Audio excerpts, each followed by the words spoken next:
The 10,007th meeting of the Security Council is called to order.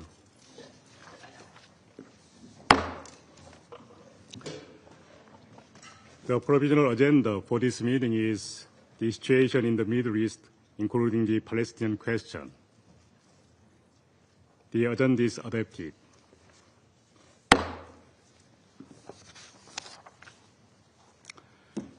In accordance with Rule 37 of the Council's Provisional Rules of Procedure, I invite a representative of Israel to participate in this meeting.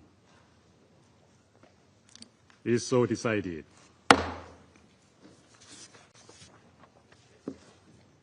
I propose that the Council invite permanent observer of the Observer State of Palestine to the United Nations to participate in this meeting in accordance with the provisional rules of procedure and the previous practice in this regard.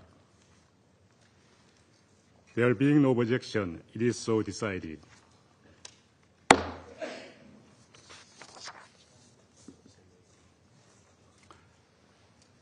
In accordance with Rule 39 of the Council's Provisional Rules of Procedure, I invited Mr. Ramiz Alakbarov, Deputy Special Coordinator for the Middle East Peace Process, United Nations Resident and Humanitarian Coordinator, to participate in this meeting. It is so decided.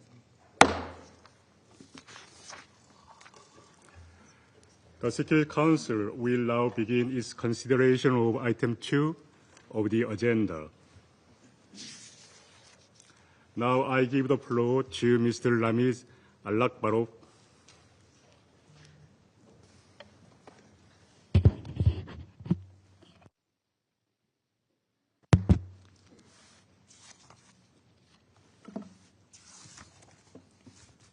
Mr. President, Excellencies, today's briefing is devoted to the 35th report of the Secretary General on the implementation of Security Council Resolution 2334. It covers the period from 18 June to 19 September. Security Council Resolution 2334, adopted in 2016, calls on Israel to immediately and completely cease all settlement activity in the occupied Palestinian territory, including East Jerusalem, and to fully respect all of its obligations in this regard. Settlement activity has nevertheless accelerated. During the reporting period, the Israeli planning authorities advanced or approved approximately 20,810 housing units in the occupied West Bank, including East Jerusalem. This includes in Area C approximately 5,430 housing units, which were advanced, and some 10,600 units which were approved, while in East Jerusalem 4,780 housing units were advanced. On 11 August, tenders were published for 4,030 housing units in the settlements of Ma'ale Adumim and Ariel. On 20th August, the Israeli High Planning Committee advanced a plan for the construction of more than 3,400 housing units in the E1 area. On 2nd July, 15 Israeli ministers and the Speaker of the Knesset signed a petition calling for Israel to annex the occupied West Bank, and on 23rd July the Knesset adopted a non-binding motion calling for the application of Israeli sovereignty across all settlements in the West Bank. Demolitions and seizures of Palestinian-owned structures also accelerating. Citing the lack of Israeli-issued building permits, which are almost impossible for Palestinians to obtain, Israeli authorities demolished, seized or forced people to demolish 455 structures in the occupied West Bank, including East Jerusalem, displacing 420 persons, including 175 children and 118 women. 30 of these structures were donor-funded. Evictions of Palestinians from their homes in East Jerusalem also continued. Mr. President, Security Council Resolution 2334 calls for immediate steps to prevent all acts of violence against civilians, including acts of terror, as well as acts of provocation and destruction. Acts of violence against civilians continue to escalate with the high number of fatal incidents across the occupied Palestinian territory, and Israel precluding me from detailing all.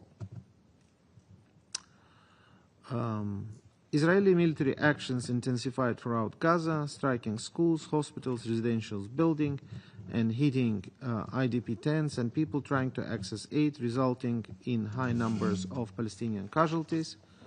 Continued massive displacement of civilians and widespread destruction, including to civilian infrastructure. According to the Gaza Ministry of Health, at least 7,579 Palestinians were killed and at least 37,201 were injured. 37,201 were injured in Gaza, a majority of whom are reportedly women and children in the reporting period.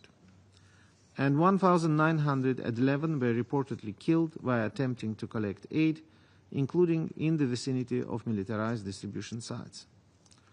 According to the Israeli sources, 37 Israeli Defense Force soldiers were killed in hostilities in Gaza. According to Israeli sources, 48 hostages are still being held captive by Palestinian armed groups in Gaza, following recovery during the reporting period of the bodies of the 5 hostages by Israeli Defense Forces. 25 of the remaining hostages are believed to be deceased. 30 UN personnel were killed during the reporting period. Hamas and other armed groups in Gaza continued to sporadically fire rockets indiscriminately towards Israel. Hamas and Palestinian Islamic Jihad released 4 videos appearing to show hostages in an emaciated condition. On 8 August, the Israeli government announced its decision to take control of Gaza City. Israeli forces have carried out heavy bombardment of Gaza City since late August, hitting residential areas, including numerous multi-story buildings, tents, schools, as well as other public infrastructure, resulting in high numbers of casualties. On 27 August, the IDF instructed residents to leave for the southern part of the Strip and launch a large-scale ground operation with intensified attacks, forcibly displacing Palestinian civilians and demolishing civilian objects, especially residential buildings, with reports indicating the destruction of the whole neighborhoods through controlled detonations. Meantime, violence in the occupied West Bank, including East Jerusalem, continued at an alarming rate. Overall, in the occupied West Bank, 46 Palestinians, including 1 woman and 12 children, were killed during ISF operations, armed exchanges, airstrikes, settler attacks, demonstrations, and other incidents. 890 Palestinians, including 152 children, were injured, including 319 by ISF due to tear gas inhalation and 130 by live ammunition, and 230 by Israeli settlers and other civilians. According to Israeli sources, 7 Israelis, including 1 woman, were killed by armed Palestinians, and another 62, including 1 child and at least 1 woman, and 14 ISF personnel were injured by Palestinians in shooting, stabbing, and ramming attacks and other incidents. Israeli security forces' large-scale operation continued in northern West Bank sites and refugee camps, particularly in Tulkarem and Jenin, alongside operations across other areas in the West Bank, including in Area A. On 31st August, new military orders declared parts of Nur Shams and Tulkarem refugee camps closed military zones. While there have been some limited returns, tens of thousands of Palestinians remain displaced from northern refugee camps. Children continue to be killed by Israeli security forces. For example, a 13-year-old Palestinian was shot and killed on 25th June during a search operation west of Jenin. On 22nd and 23rd July, also in Jenin, 2 boys, a 15-year-old and 13-year-old, were shot and killed after reportedly throwing stones at ISF. On 8 September, Israeli forces shot and killed 2 Palestinian boys, aged 14, who were attempting to enter Jenin refugee camp. Israeli security forces carried out at least 2,500 search and arrest operations in the occupied West Bank. Israel currently holds at least 2,662 Palestinians in administrative detention amidst persistent reports of abuse during detention. Daily settler-related attacks intensified, often in presence of Israeli forces. On 25th June, 3 Palestinians were killed by ISF after dozens of settlers attacked the village of Kafr Malik, northeast of Ramallah. In Akraba town, southeast of Nablus, on 2nd August, Israeli settlers shot and killed a 24-year-old Palestinian man and injured 8 others. Palestinian attacks against Israelis also continued. On 8 September, 2 Palestinians opened fire at a bus station at the Ramot Junction, northwest of East Jerusalem, killing 6 Israelis and injuring 21 others. The attackers were both killed at the scene. Mr. President, the Security Council in its Resolution 2334 called upon both parties to refrain from provocative actions, incitement, and inflammatory rhetoric. Unfortunately, such acts continued. Hamas praised and claimed responsibility for the 8 September attack against Israeli civilians in Jerusalem and praised the 18 September attack in which 2 Israeli soldiers were killed at the Al-Karama Allenby Bridge, calling both heroic operations. Hamas officials continued to call for additional violent attacks against Israelis. PA-affiliated official media and social media continued to glorify perpetrators of past attacks against Israelis. Senior Israeli officials continued to call for the mass displacement of Palestinians outside Gaza, expansion of Israeli military operations towards the full control of Gaza by Israel, and the establishment of settlements in Gaza. Some also called for annexation and advancement of settlements in the occupied West Bank that would bury the idea of the Palestinian state, and called for stopping all humanitarian aid and life-saving services into Gaza until all hostages are released. A senior official released a statement asserting that there will be no Palestinian state to the west of the Jordan River, and highlighting his past efforts to prevent the creation of a Palestinian state. Senior Israeli officials also conducted inflammatory visits to Jerusalem holy sites, with openly violating the status quo. Mr. President, Resolution 2334 reiterated calls by the Middle East Quartet for affirming steps to be taken immediately to reverse negative trends on the ground that are imperiling the two-state solution. After 23 months of fighting, the humanitarian situation in Gaza is beyond the breaking point. On 22nd August, the Integrated Food Security Phase Classification confirmed famine in Gaza Governorate, marking the first time a famine has been officially confirmed in the Middle East region. More than 500,000 people are facing widespread starvation. Famine is projected to expand to Deir al-Bala and Han Yunis by the end of September. According to the Ministry of Health in Gaza, as of 19 September, 440 malnutrition-related deaths, including 147 children, were documented since October 2023. Increased mass IDF evacuation orders and the expansion of Israeli militarized zone have pushed people into less than 14% of the Gaza Strip. Since 14 August, nearly over 380,000 displacement movements have been recorded, with most people moving from Gaza City towards the already overcrowded south, where displacement sites are overpopulated and health and water infrastructure have sustained severe damage, exposing the population to grave health risks. Aid is frequently offloaded from trucks, including by starving and desperate people, and in some cases looted by armed criminal groups before reaching warehouses. Israel has allowed an increase in some types of aid entering Gaza, as well as commercial traffic. This step has helped to reduce the prices of some key commodities, but falls short of what is needed to address humanitarian needs in the Strip. Following a shooting attack at the Al-Karama Allenby crossing with Jordan, the entry of aid for Gaza via the crossing was suspended, along with all other cargo. The Palestinian Authority continues to face a severe fiscal crisis, undermining public service delivery. Israel continues to withhold all Palestinian clearance revenues, which the Palestinian Authority says now total some USD 2 billion in withheld revenue since October 2023. On 20th July, Palestinian President Abbas issued a decree announcing elections for the Palestinian National Council. The decree also established a preparatory committee tasked with making the arrangements for the organization of the process, which held its first meeting on the 7th August.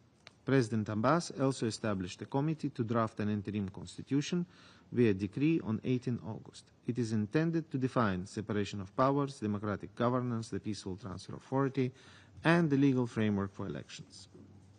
Mr. President, in Resolution 2334, the Security Council also called upon all states to distinguish in their relevant dealings between the territory of the State of Israel and the territories occupied since 1967.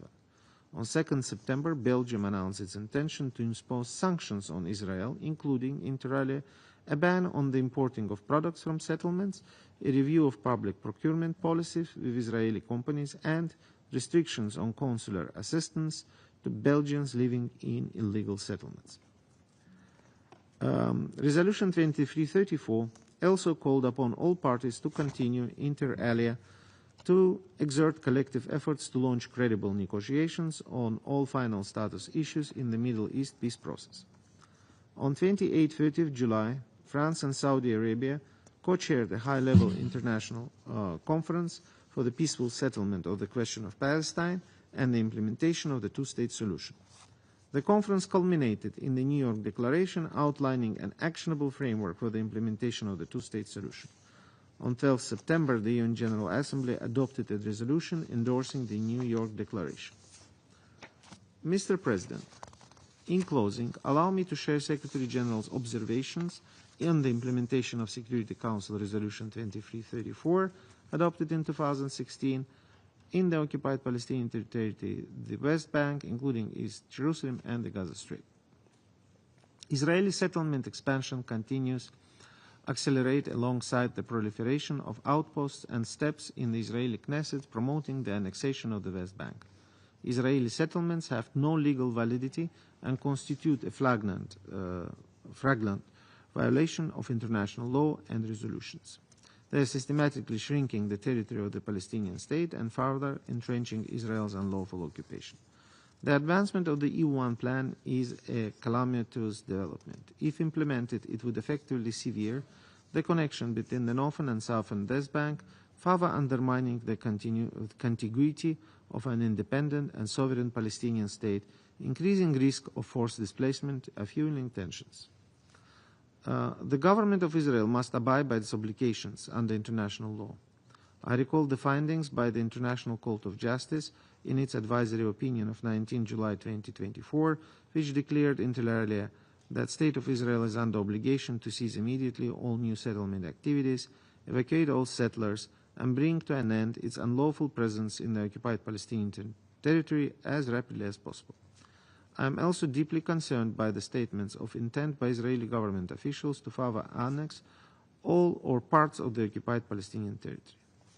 In addition to settlement activities, Palestinians face displacement, demolitions, and crippling movement and access restrictions that stifle the economy and severely limit access to employment, hospitals, schools, and agricultural land. These policies are further fueling frustration and hopelessness, while severely undermining the Palestinian Authority. The demolition and seizure of Palestinian structures, including internationally funded humanitarian projects, entails numerous human rights violations and raises concerns about the risk of forcible transfer. I call on the government of Israel to cease the demolition of the Palestinian-owned structures in accordance with its international obligations. I once strongly condemn the horrific attack by Hamas and other Palestinian armed groups on 7 October 2023 and the continued holding of hostages in horrendous conditions in Gaza. All hostages must be released immediately and unconditionally. I condemn Hamas' appalling videos depicting emaciated Israeli hostages. While in captivity, hostages must be treated humanely and allowed to receive visits and assistance from the International Committee of the Red Cross.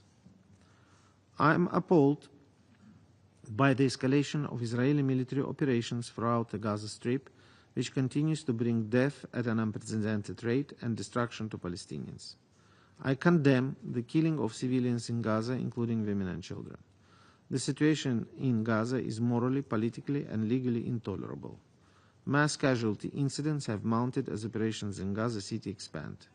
The collective punishment of Palestinian people can never be justified and must end immediately. The forced displacement of Palestinian population from any part of the occupied Palestinian territory is unacceptable and violates international law. I strongly reject any form of ethnic cleansing. The protection of civilians is paramount to in any armed conflict. Parties to conflict have an obligation to respect international humanitarian law. I am concerned over what may be violations of international humanitarian law, including possible non-compliance with the requirements of distinction, proportionality, and precautions in attack, and the prohibition on the use of human shields. Member States have an obligation to ensure respect of international humanitarian law. I call for an immediate and permanent ceasefire, the immediate and unconditional release of all hostages, and unfettered humanitarian access across Gaza.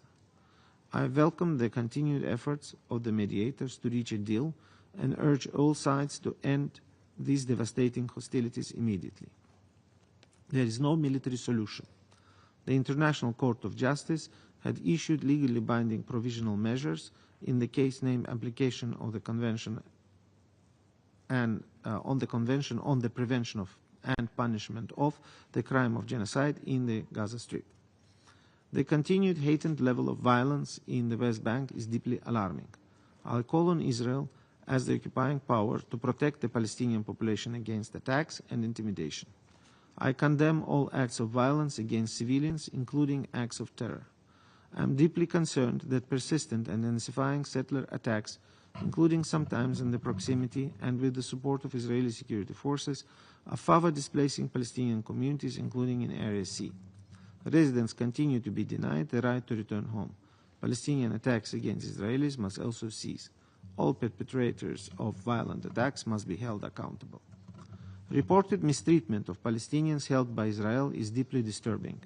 All detainees must be treated humanely, and Palestinians arbitrarily detained by Israel must be released.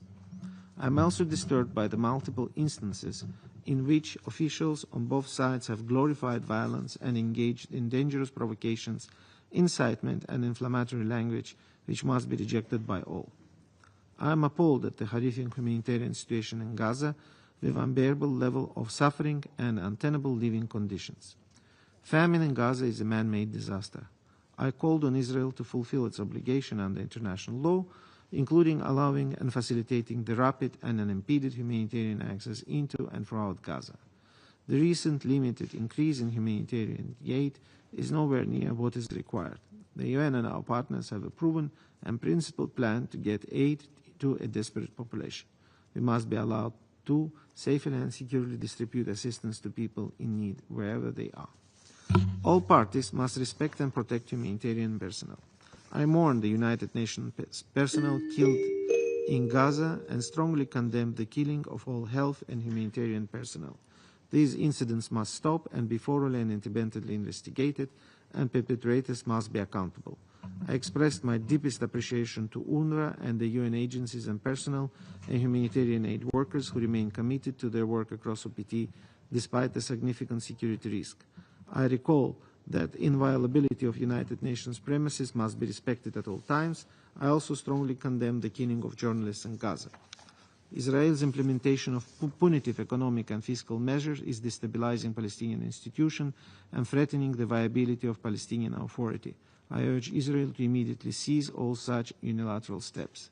I reiterate my call to the parties to respect and uphold the status quo at the holy sites in Jerusalem, taking into account the special and historic role of Jordan. The announcement of Palestinian National Council elections within a year after the conflict in Gaza comes to an end is welcome along the steps taken towards their preparation. I commend France and Saudi Arabia for co-chairing the high-level international conference on the two-state solution and call on the international community to seize this momentum and mobilize the political will and resources for the tangible, irreversible steps to the achievement of the two-state solution. The UN stands ready to support all efforts to advance a just, comprehensive and lasting peace. The continued devastation and misery on the ground, particularly over the past 2 years, have reinforced the absolute need for Israelis, Palestinians, regional states, and broader international community to take urgent steps that will end the unlawful occupation and enable the parties to re-engage on the long-delayed political path to resolve Israeli-Palestinian conflict in line with international law and UN resolutions, realizing a two-state solution. Israel and Palestine, of which Gaza is an integral part, live side by side in peace and security to their secure and recognized borders on the basis of pre-1967 lines with Jerusalem as the capital of both sides. Thank you. Thank you, Mr. Alakbarov, for his briefing. I now give the floor to those council members who wishes to make statements.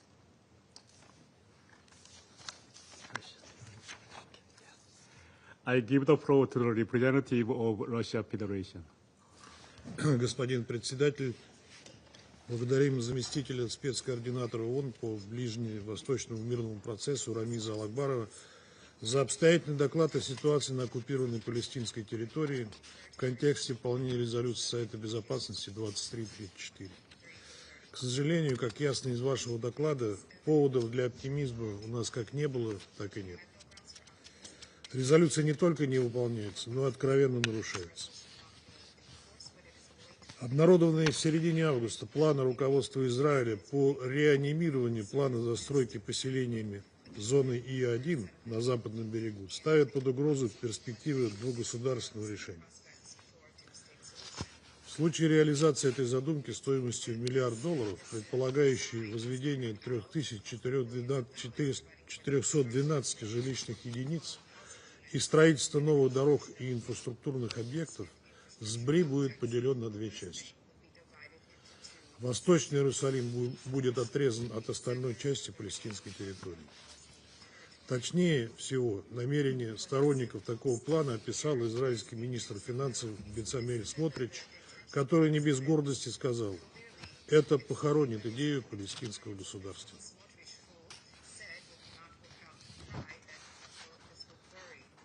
При этом те, кто сегодня утверждают, что незаконная поселенческая активность стала ответом на теракты 7 октября, откровенно лукавят. Все это часть долгосрочной стратегии, последовательно уже много лет продвигаемой религиозными ультранационалистами, оправдывающими нарушение международного права ссылками на Ветхий Завет. Они усматривают за Израилем священное право на эти земли. Палестинцы же в их картине мира совершенно лишние люди, которым нет места в том, что они называют Иудеей и Самарией.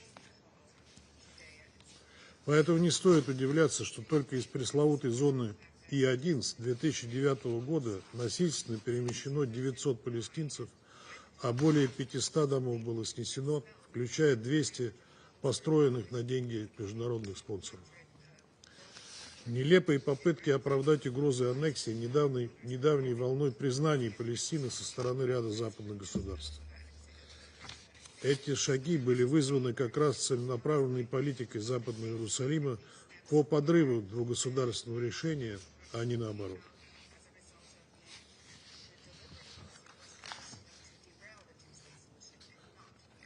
Господин председатель, планы по строительству новых поселений были бы невозможны без опоры на фанатично настроенных колонистов, готовых к любому насилию в отношении палестинского населения. Не следует заблуждаться и думать, что они действуют сами по себе. Поселенцы получают безоговорочную поддержку со стороны властей. Израильские правоохранительные органы либо закрывают глаза на их преступления, либо принимают в этом участие. Более того, миллионы долларов выделяются правительством Израиля на обеспечение и вооружение поселенцев с тем, чтобы они изгоняли палестинцев со своих земель. Россия решительно осуждает незаконное строительство поселений на ОПТ, насилие со стороны экстремистски настроенных колонистов, а также разжигающую рознь риторику. Требуем от Израиля вернуться к неукоснительному выполнению резолюции Совета Безопасности 2334 и отказаться от дальнейших планов по аннексии СБРИ. На прошлой неделе международное сообщество ясно продемонстрировало непоколебимую приверженность двухгосударственному решению как на международной конференции высокого уровня, так и в выступлениях в ходе общеполитической дискуссии. И президент Соединенных Штатов Дональд Трамп в ходе встречи с высокопоставленными делегатами из ряда арабо-мусульманских государств на полях недели высокого уровня для обсуждения ближневосточного урегулирования подчеркнул, что не позволит Израилю аннексировать Западный берег. Хочется надеяться, что за этими словами последуют конкретные действия. Подключение Вашингтона к международным усилиям по разрешению застарелого палестино-израильского конфликта на известной международно-правовой базе жизненно необходимо для того, чтобы обернуть вспять разворачивающуюся у нас на глазах трагедию. Ведь именно безоговорочная американская поддержка до настоящего момента позволяла Израилю творить что угодно, не неся за это ответственности. Как показывает исторический опыт, Западный Иерусалим шел на мирные договоренности лишь тогда, когда в Белом доме находился сильный и принципиальный лидер, готовый на смелые решения ради достижения мира. Рассчитываем, что нынешняя американская администрация действительно приложит необходимые усилия и остановит противоправные действия Израиля. Господин председатель, позиция России по палестино-израильскому регулированию носит принципиальный характер и не подвержена конъюнктурным политическим колебаниям. Последовательно выступаем за немедленное, безусловное и повсеместное прекращение огня, освобождение заложников и насильственно удерживаемых лиц, обеспечение безопасного и беспрепятственного гуманитарного доступа в соответствии с известными руководящими принципами, перезапуск мирного процесса на общепризнанной международно-правовой основе с центральной двугосударственной формулой, обеспечивающей защиту фундаментальных прав палестинцев на самоопределение и возвращение их справедливых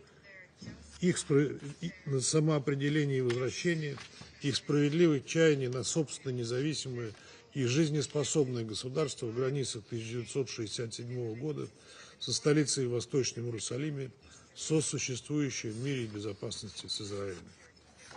Палестинцы заслуживают своего государства не меньше, чем израильтяне. Соблюдение их прав – единственный возможный выбор для любого ответственного члена международного сообщества. Игнорирование этого наносит прямой вред самому Израилю, заинтересованному в надежном обеспечении собственной безопасности. Решить эту задачу за счет интересов палестинцев и арабских соседей Израиля не получится. И чем раньше в Западном Иерусалиме осознают это, тем лучше. Благодарю вас. Thank the representative of Russian Federation for the statement. I give the floor to representative of Sierra Leone. Thank you, Mr. President. I also thank Mr. Ramiz Al-Akbarov, Deputy Special Coordinator for the Middle East process, for his informative briefing. I welcome the participation of the representatives of Israel and Palestine in this meeting. This briefing on the implementation of Resolution 2334 reminds us of our shared responsibility to ensure that Security Council resolutions are not mere words on paper, but instruments of peace, security, and above all, the protection of civilians. As international momentum behind the two-state solution gathers strength, Sierra Leone recalls the binding provisions of Resolution 2334 and urges its full and immediate implementation. Mr. President, across the Gaza Strip and the West Bank, civilian casualties continue to rise daily, and international humanitarian law continues to be violated. Of particular concern are the forcible displacement of Palestinians from their homes, escalating settler violence, and the worsening humanitarian catastrophe. These violations have become the status quo, a deeply unacceptable reality that perpetuates immense suffering and undermines prospects for peace. The message from world leaders at the high-level general debate of the 80th session of the General Assembly has been clear. Lasting peace in the Middle East will remain elusive unless the legitimate aspirations of Palestinians are addressed, the security concerns of Israel also addressed within lawful means, accountability is ensured for violations of international law, and a credible political horizon is restored. Sierra Leone welcomes the recent recognition of the State of Palestine by several member states and the adoption of the New York Declaration as important steps towards that horizon. We recall the powerful words of the President of the State of Palestine, who reminded the Assembly that peace cannot be achieved if justice is not achieved, and there can be no justice if Palestine is not free. Sierra Leone reaffirms that peace must be anchored in justice, dignity, and the right of the Palestinian people to self-determination, including their right to live in freedom and security in an independent and sovereign state. Mr. President, actualizing a just and lasting peace requires a comprehensive approach grounded in international law and the full implementation of all relevant provisions and resolutions, including Resolution 2334. In this regard, we highlight key provisions that remain central to improving the situation on the ground. First, Israel must fulfill its obligation to protect civilians in times of conflict. Civilians in Gaza must be shielded from indiscriminate bombardment, and Palestinians in the West Bank must be protected from settler violence, intimidation, and forced displacement. We are gravely concerned by the recent attack in the Nusrat refugee camp and call on Israel to exercise maximum precaution to avoid civilian harm. Perpetrators of settler violence must be held accountable. Likewise, all hostages held by Hamas must be released immediately, unconditionally, and in safety and dignity. Second, Israel must immediately and completely cease all settlement activities in the occupied Palestinian territory. The continued expansion of settlements, including the approval of new projects at unprecedented rates, undermines the viability of the two-state solution. As the Resolution 2334 makes clear, settlements have no legal validity and constitute a flagrant violation of international law. Sierra Leone echoes the General Assembly and the International Court of Justice in affirming that such policies must cease without delay. Third, all parties must act in accordance with international law, including international humanitarian law, and take urgent steps to de-escalate tensions. We call on them to refrain from incitement, provocative actions, and inflammatory rhetoric. Above all, they must ensure unimpeded and safe delivery of humanitarian aid. We support the New York Declaration's call for the immediate, unconditional, and sustained delivery of humanitarian assistance at scale, the opening of crossings, and the protection of relief workers. No civilian, especially no child, should die from starvation, malnutrition, or preventable disease. Israel must fulfill its obligations as the occupying power, and Hamas must not divert aid meant for civilians. Fourth, we reiterate the resolution's call for intensified and accelerated international and regional diplomatic efforts aimed at achieving without delay a comprehensive, just, and lasting peace. The New York Declaration's vision of a concrete, time-bound, and irreversible step toward an independent, sovereign, and democratic state of Palestine, living side by side with Israel in peace and security, must guide renewed political engagement. The international community must work towards an immediate and permanent ceasefire, the release of all hostages and detainees, and the launch of a credible political process that resolves all final status issues and ends the occupation. Mr. President, Sierra Leone condemns all violence against civilians, whether committed by state or non-state actors. We share the conviction expressed in the New York Declaration that war, occupation, terrorism, and forced displacement will not bring peace or security. Only a negotiated political solution that respects the sovereignty, security, and dignity of both peoples can deliver lasting peace. In closing, we reiterate that peace is not beyond reach. It requires courage, justice, and commitment from all parties to end the occupation, end the violence, and recommit to the principles of coexistence and mutual recognition. Full adherence to Resolution 2334 and the spirit of the New York Declaration would be an essential first step towards that future. I thank you.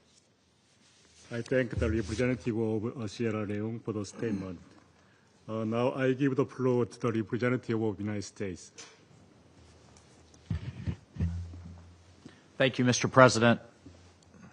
Thank you, Deputy Special Coordinator Alakbarov, for your briefing. Unfortunately, colleagues, today's meeting is yet another example of this Council's obsessive focus on Israel. This is the second time in less than a week that this Council has met on this subject.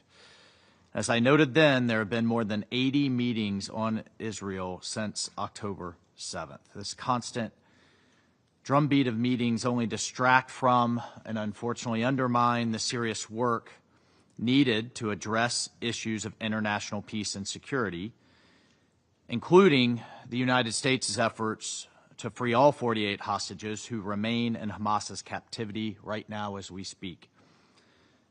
Our work to bring this war to an end and to give Gaza and the Palestinian people a future free from Hamas. Resolution 2334, the ostensible focus of today's briefing, is a fundamentally flawed resolution. It wrongly delegitimizes Israel, including by denying the reality that Jerusalem is its lawful capital. Resolution 2334 exemplifies the outmoded thinking that has led to failure after failure in Middle East diplomacy. Every 3 months, this Council considers the implementation of 2334 by rote.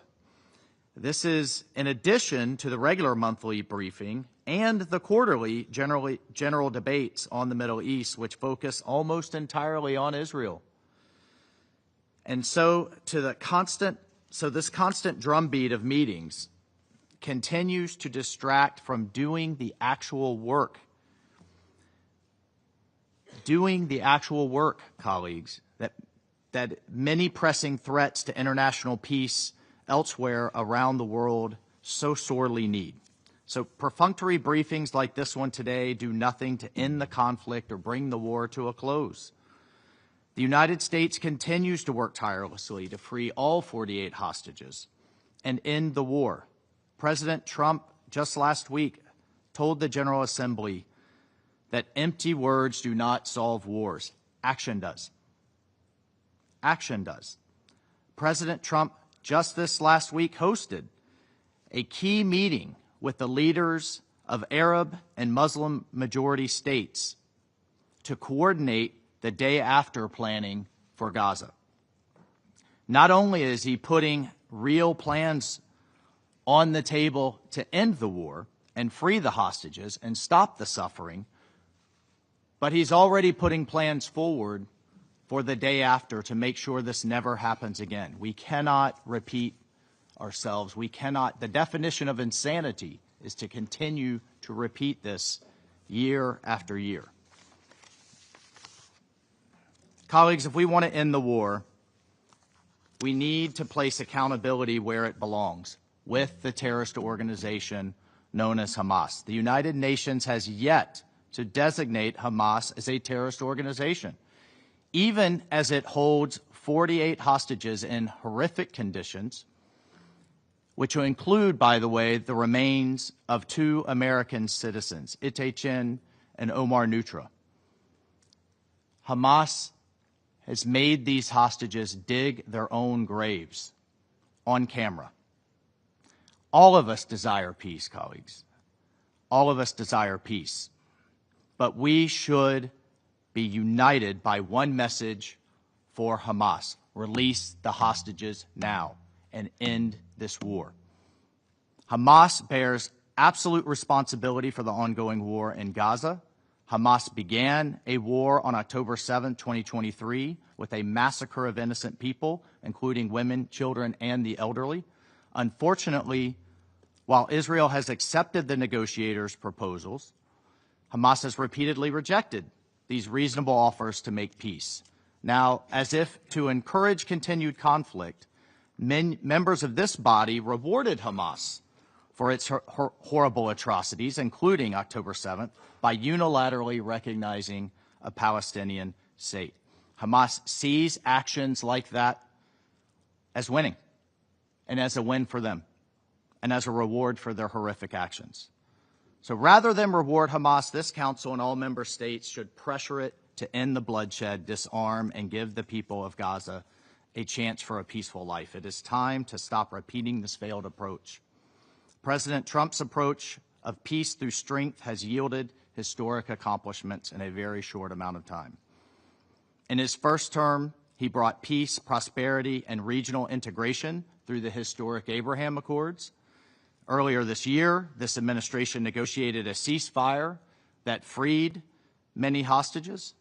And by holding Hamas accountable, we can free the hostages and end this war. The United States will continue to work on improving the humanitarian situation on the ground, supporting the Gaza Humanitarian Foundation as it delivers life-saving aid to those in need without empowering the terrorists. The GHF continues to provide vital food aid to Palestinian civilians in Gaza, distributing now 175 meals as of September 8th. We also call on the Palestinian Authority to live up to its commitments at Oslo and condemn Hamas's terrorism consistently and unequivocally, to stop the incitement of terrorism and to fully implement its commitment to end the program of cash payments to terrorists and their families. Colleagues, a stable West Bank keeps Israel secure and is in line with this administration's goal to achieve peace in the region. The United States will continue to work tirelessly with Israel and our Arab partners to negotiate peace, get the hostages back, and create a brighter and more prosperous future for the region's people. Thank you. Thank the representative of the United States for the statement. Now I give the floor to the representative of China. 谢谢主席，我感谢阿拉克巴罗夫副特别协调员的通报。上周在第80届联大一般性辩论、落实两国方案高级别会议等重要场合，国际社会就巴勒斯坦问题再次发出强有力的呼声，要求立即停止杀戮，拯救生命，实现和平。这是维护公道正义的最基本要求，更是人类道德良知的最基本底线。面对当前紧急局势，国际社会应当团结起来，凝聚共识，秉持客观公正立场，为解决巴勒斯坦问题做出更大的努力。我们要以最大的紧迫感平息加沙冲突。在近2年的冲突暴力和围困封锁之下，6.6万多名加沙民众失去了生命，200多万人在前所未有的人道灾难中挣扎。当前，以色列执意推进接管加沙城的计划，每天都有大量无辜平民丧生。中方重申，袭击平民和民用设施不可接受，把人道物资武器化不可接受，违背国际法和国际人道法不可接受。中方敦促以色列立即停止在加沙的一切军事行动，切实履行占领方义务，保障人道物资大规模、快速、安全进入，支持联合国等人道机构开展援助。对以色列有特殊影响的国家应切实负起责任。我们要以有力的行动缓解约旦河西岸紧张局势。以色列持续扩张定居点政策，纵容定居者暴力，挤压巴勒斯坦人民生存空间，侵蚀两国方案基础。吞并西岸的危险企图将彻底葬送两国方案的前景，直接冲击中东地区的稳定。国际社会必须予以明确抵制和坚决反对。我们敦促以色列立即停止定居点活动，遏制定居者暴力，停止蚕食约旦河西岸领土，停止破坏巴勒斯坦民族权力机构的治理基础。我们要以坚定的决心重振两国方案。落实两国方案是解决巴勒斯坦问题的唯一可行出路。以色列建国迄今已近80年，而巴勒斯坦人民仍无处安身，这种状况不可接受。独立建国是巴勒斯坦人民不可剥夺的民族权利，不是可有可无的施舍或奖励。加沙和西岸都是巴勒斯坦人民的家园，是巴勒斯坦领土的组成部分，不能成为国际政治的牺牲品。任何战后治理和重建安排都应当尊重巴勒斯坦人民的意愿，维护巴勒斯坦民族的正当权利。近期一些西方国家宣布承认巴勒斯坦国，国际社会应当延续积极势头，共同反对破坏两国方案基础的单边行动，寻求推进两国方案的切实可行路径，并支持巴勒斯坦成为联合国正式会员国。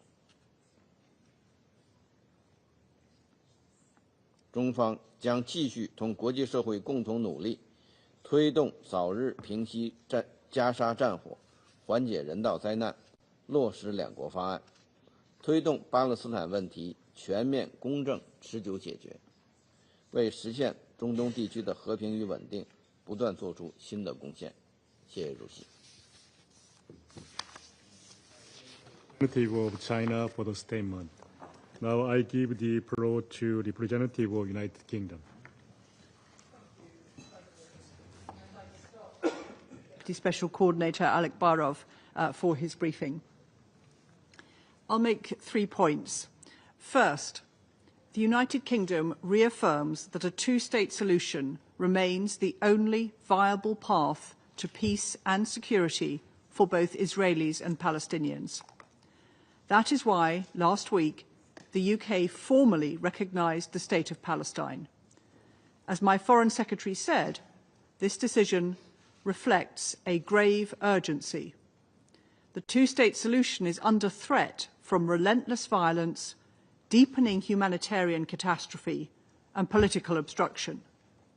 In the West Bank, the Israeli government continues its stranglehold on the Palestinian economy, further destabilising the Palestinian Authority. So we urge Israel to release withheld clearance revenues, restore correspondent banking relationships, and facilitate shekel transfers from Palestinian banks.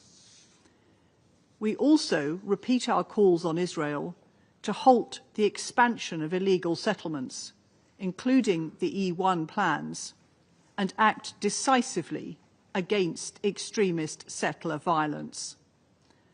Like others in this Council, we reiterate that Israeli annexation of the West Bank cannot be allowed to happen. Second, the humanitarian crisis in Gaza is intolerable.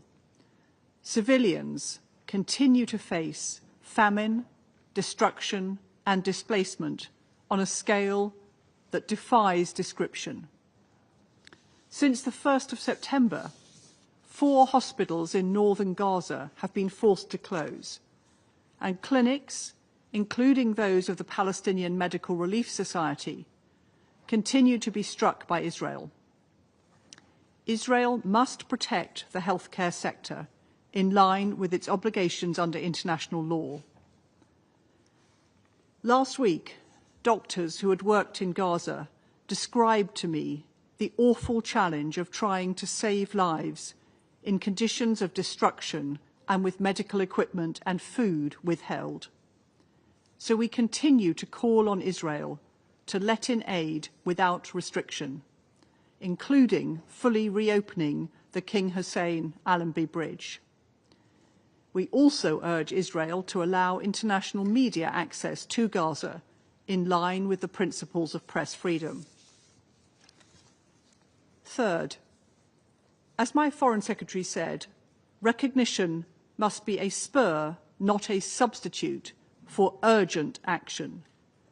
We desperately need a ceasefire, the release of all hostages, and a huge surge in humanitarian aid.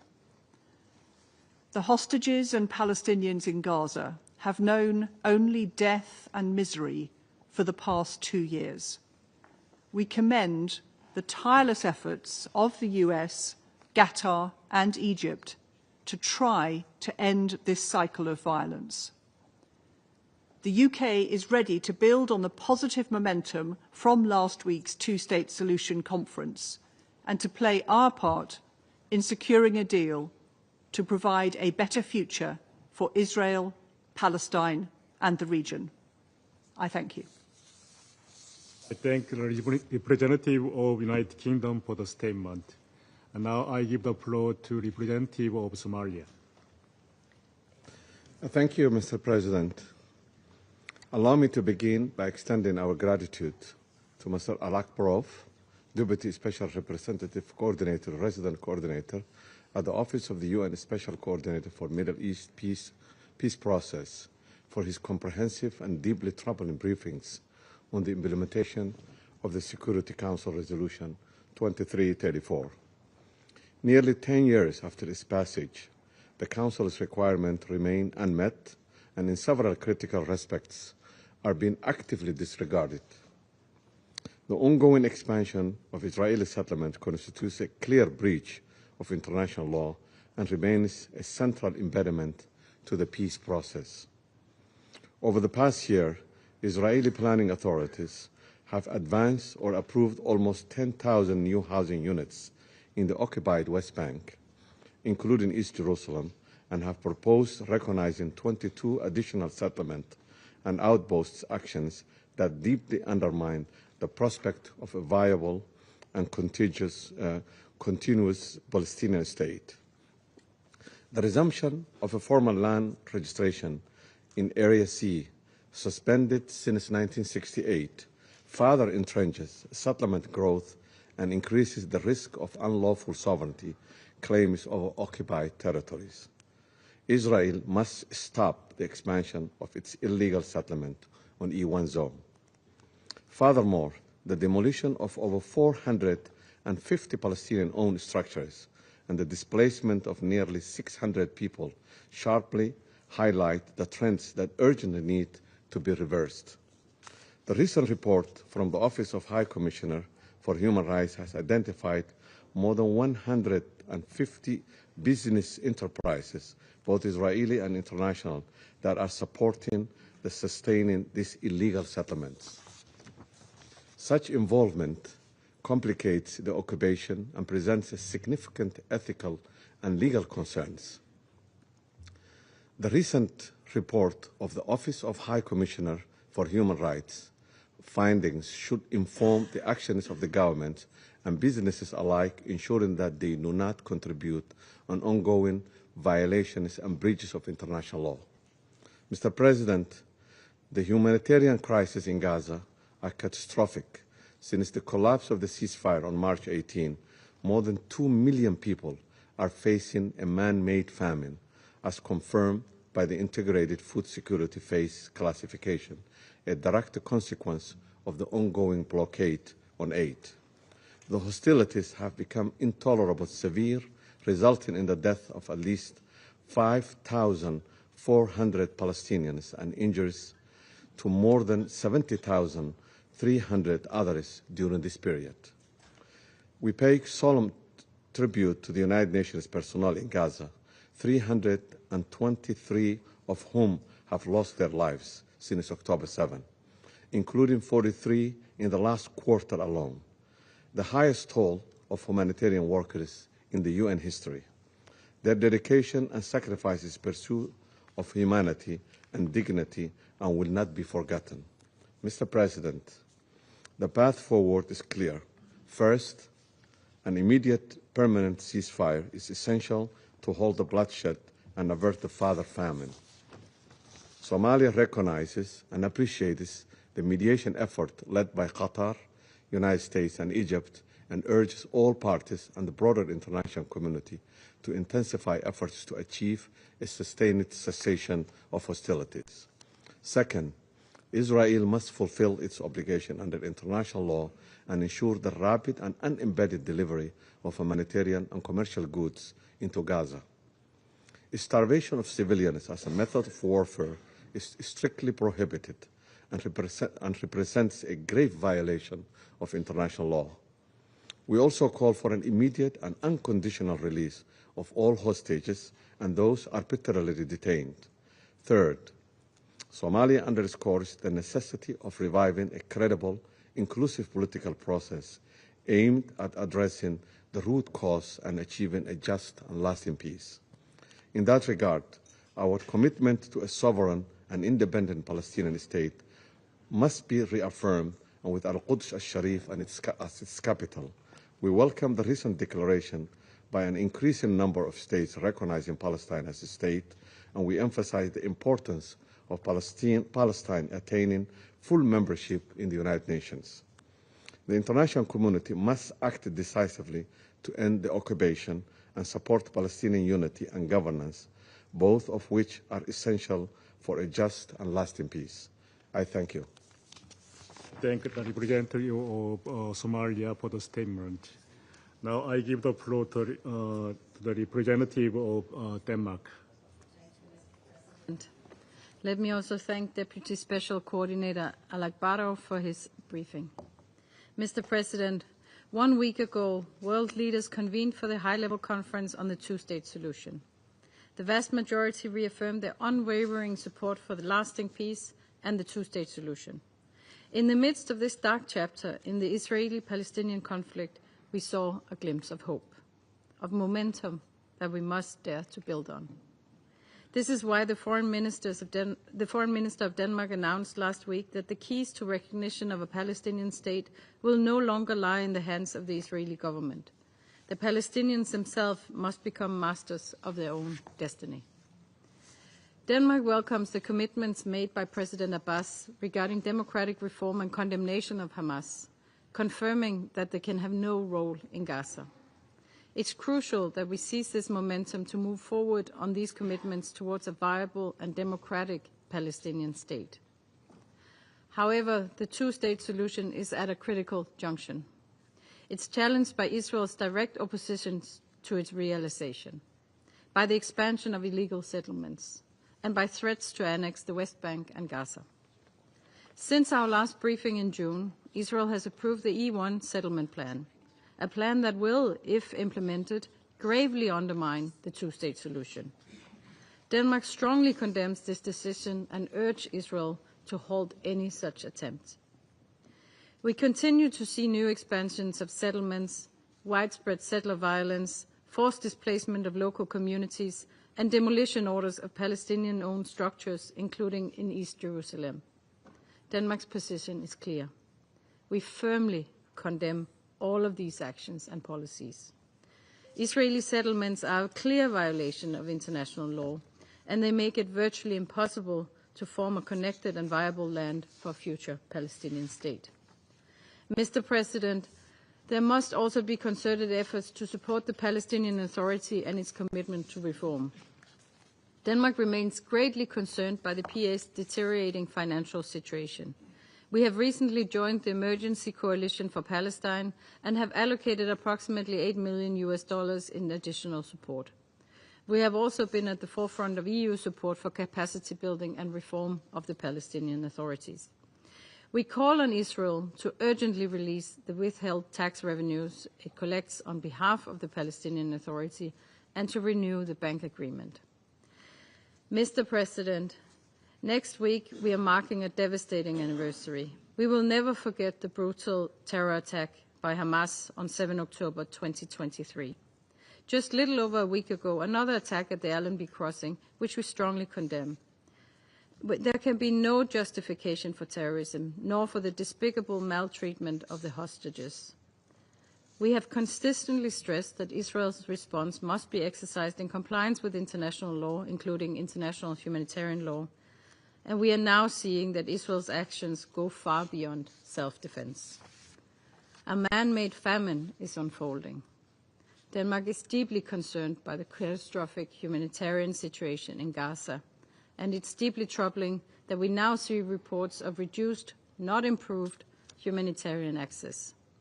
We urge the government of Israel to provide authorization for international NGOs' operations in the OPT. They should not be forced to leave at a time when their services are needed more than ever. Mr. President, in closing, despite opposition and cynicism, last week provided new hope for a peaceful future for Israelis and Palestinians. For years, weapons and violence have spoken. Now is the time to implement the Resolution 2334 and for international law to prevail. Denmark remains committed to playing our part. I thank you.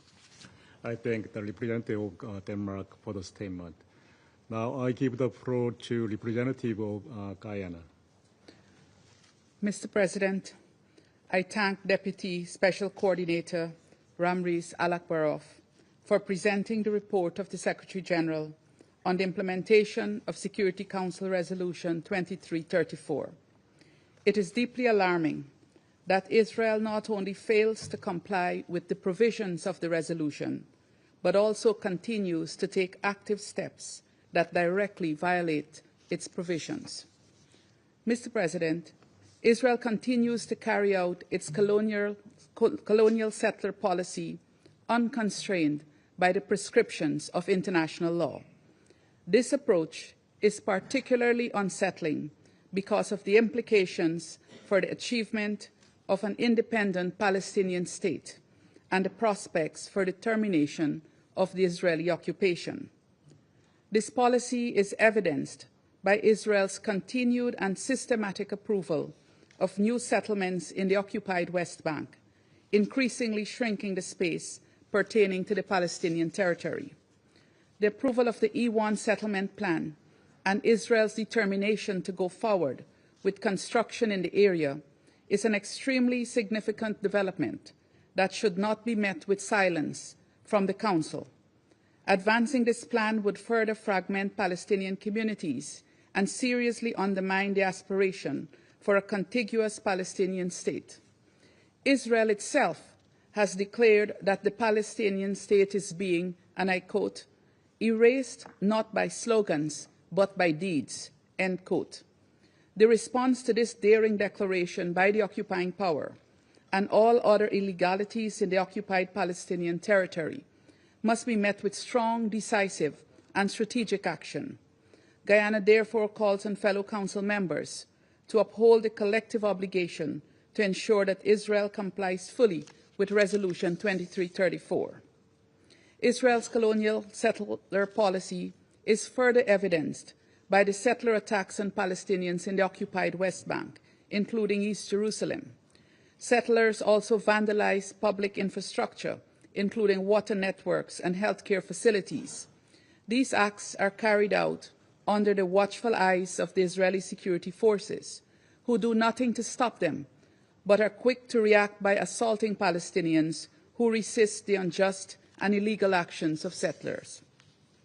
Mr. President, a year has elapsed since the General Assembly issued its demand to Israel to end its occupation of the Palestinian territory, pursuant to the advisory opinion of the International Court of Justice. Guyana calls on Israel to relinquish the path of obstinacy and defiance in response to the loud calls of the international community, including the United Nations, for compliance with international law. We further call on Israel to cease all settlement activities and annexation plans, both for the occupied West Bank, including East Jerusalem, and for the Gaza Strip. Mr. President, Guyana is deeply disturbed by Israel's intransigence in persisting with its genocide of Palestinians in Gaza. As my President said to the General Assembly last week, what we are witnessing is not warfare, but mass extermination, carried out systematically and amounting to a war crime.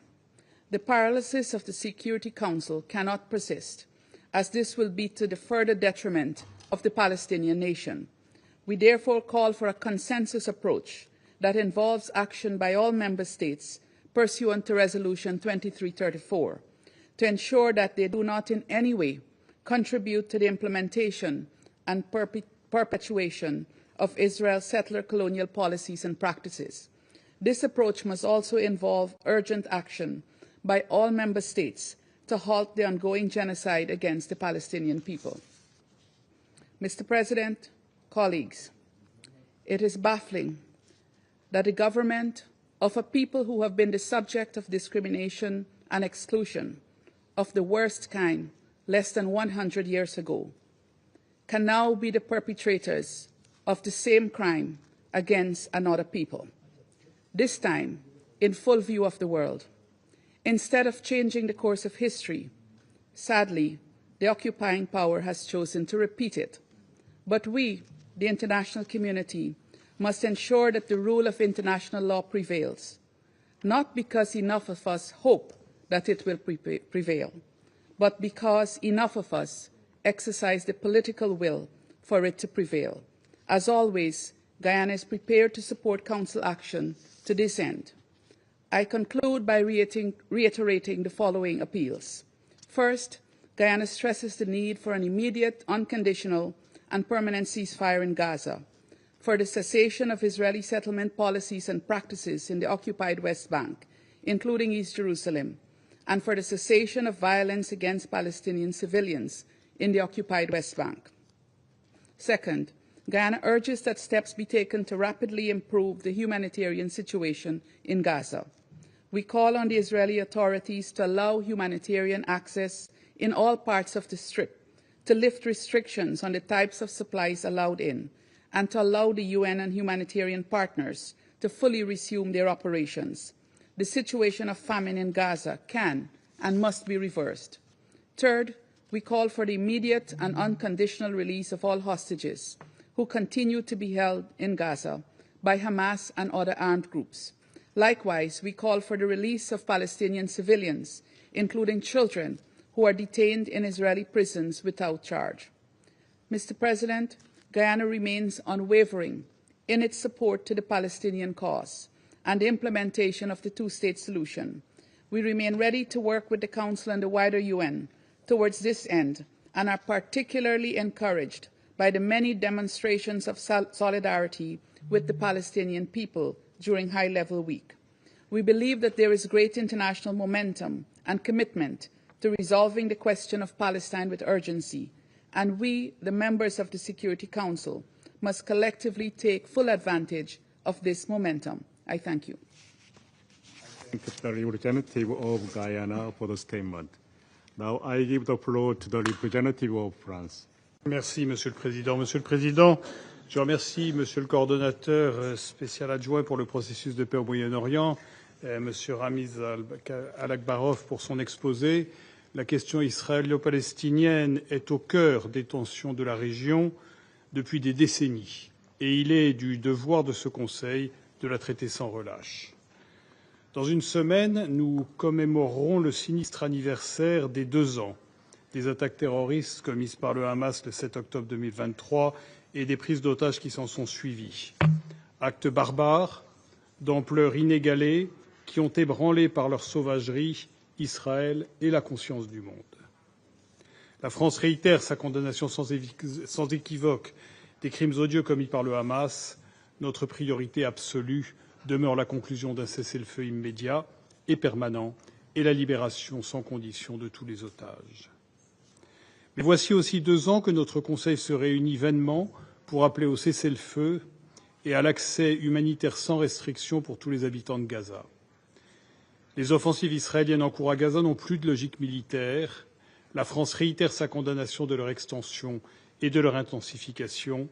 La tragédie des Palestiniens de Gaza a trop duré. Cette guerre destructrice ne doit pas nous faire oublier les dangereuses dynamiques à l'œuvre en Cisjordanie. À cet égard, je souhaiterais rappeler 3 points d'attention majeurs pour la France. Tout d'abord, la validation par Israël du projet de colonie E1 à l'est de Jérusalem. Ce projet couperait la Cisjordanie en deux et porterait gravement atteinte à la solution à 2 États.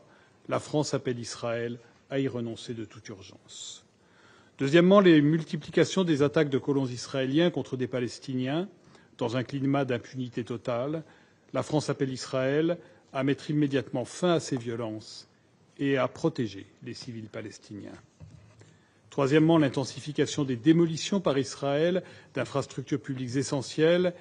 Elle contribue également à cette dynamique délétère, comme cette école, détruite en août dans le nord de la Cisjordanie. Elle avait été financée par l'Agence française pour le développement en lien avec l'Union européenne, et la France demande des explications à Israël sur cette démolition. Ces dynamiques, alimentées par un vote de la Knesset et les propos inacceptables de ministres israéliens appelant à l'annexion de la Cisjordanie, sont dangereuses à double titre. Elles constituent une violation flagrante du droit international. Elles vont à l'encontre de l'intérêt d'Israël, compromettant sa sécurité de long terme et éloignant toute perspective de coexistence pacifique entre Israéliens et Palestiniens, mais aussi toute perspective de paix régionale, menaçant les accords de paix existants et à venir entre Israël et ses voisins. La France continuera de s'opposer fermement à toute forme d'annexion des territoires palestiniens, qui constitue une ligne rouge pour la communauté internationale. La France est pleinement mobilisée aux côtés de ses partenaires européens pour accroître la pression sur Israël afin de mettre fin à la colonisation et à toutes les violences qu'elle suscite. Cela passe notamment par l'adoption de nouvelles sanctions contre les individus et entités qui en sont responsables.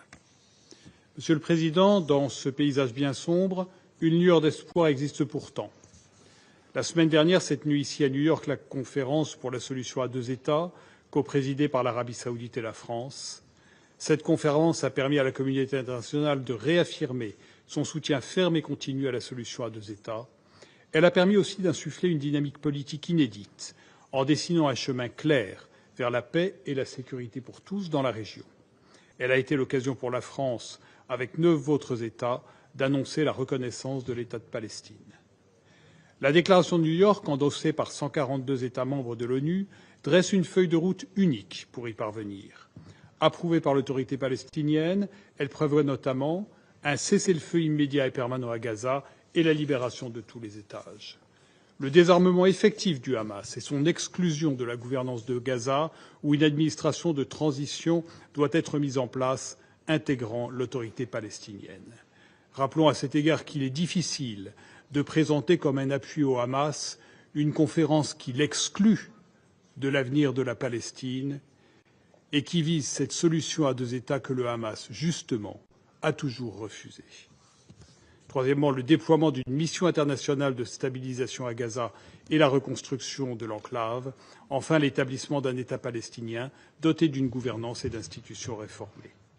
Nous comprenons que les contacts entre le président des États-Unis et plusieurs États de la région la semaine dernière ont également fait progresser l'engagement au service d'une paix durable. Monsieur le Président, la paix est possible, mais elle suppose de la part du Hamas de libérer immédiatement les otages encore détenus à Gaza. Elle suppose aussi de la part d'Israël d'accepter la main tendue par la communauté internationale et de s'engager de bonne foi sur le chemin des 2 États.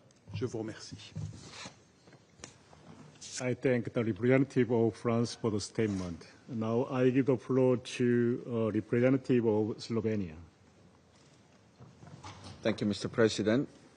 And I thank Deputy Special Coordinator, Mr. Alakbarov, for his briefing.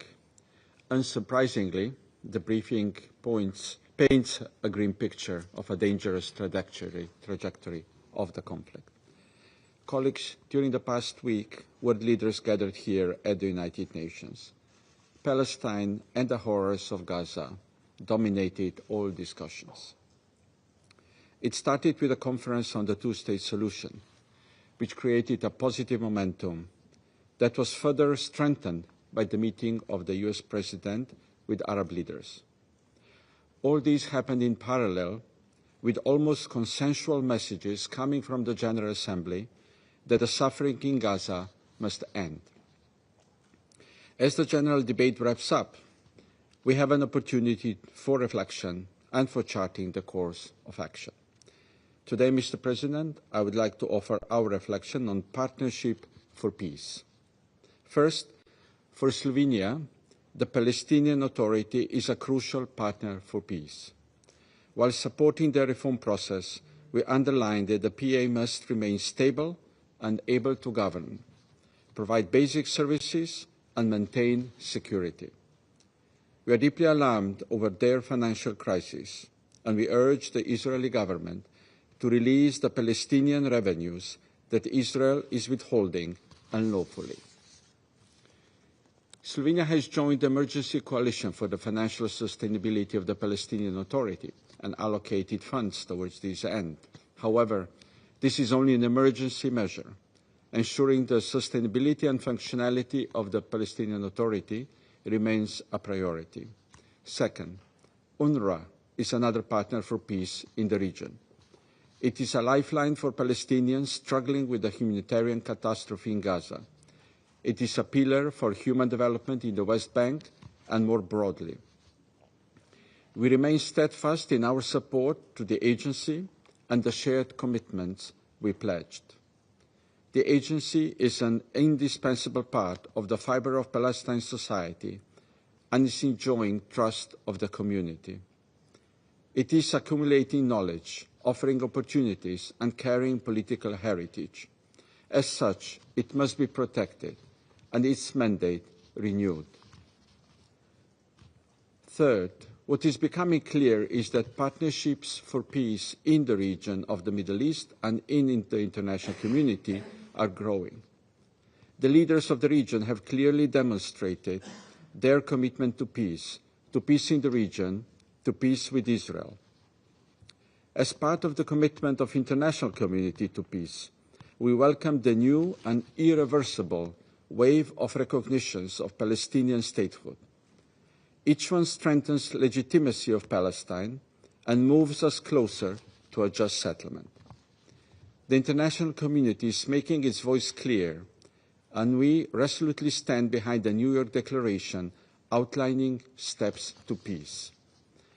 Colleagues, I want to underline that we also hear voices for peace in Israel. We hear families of hostages calling for ceasefire. We hear voices of so many Israelis understanding that their safety and future is intertwined with safety and future of Palestinians. We hear Jewish voices around the globe emphasizing that peace cannot be achieved through war. To these voices and to others, I want to once again repeat our condemnation of the 7 October terror attack.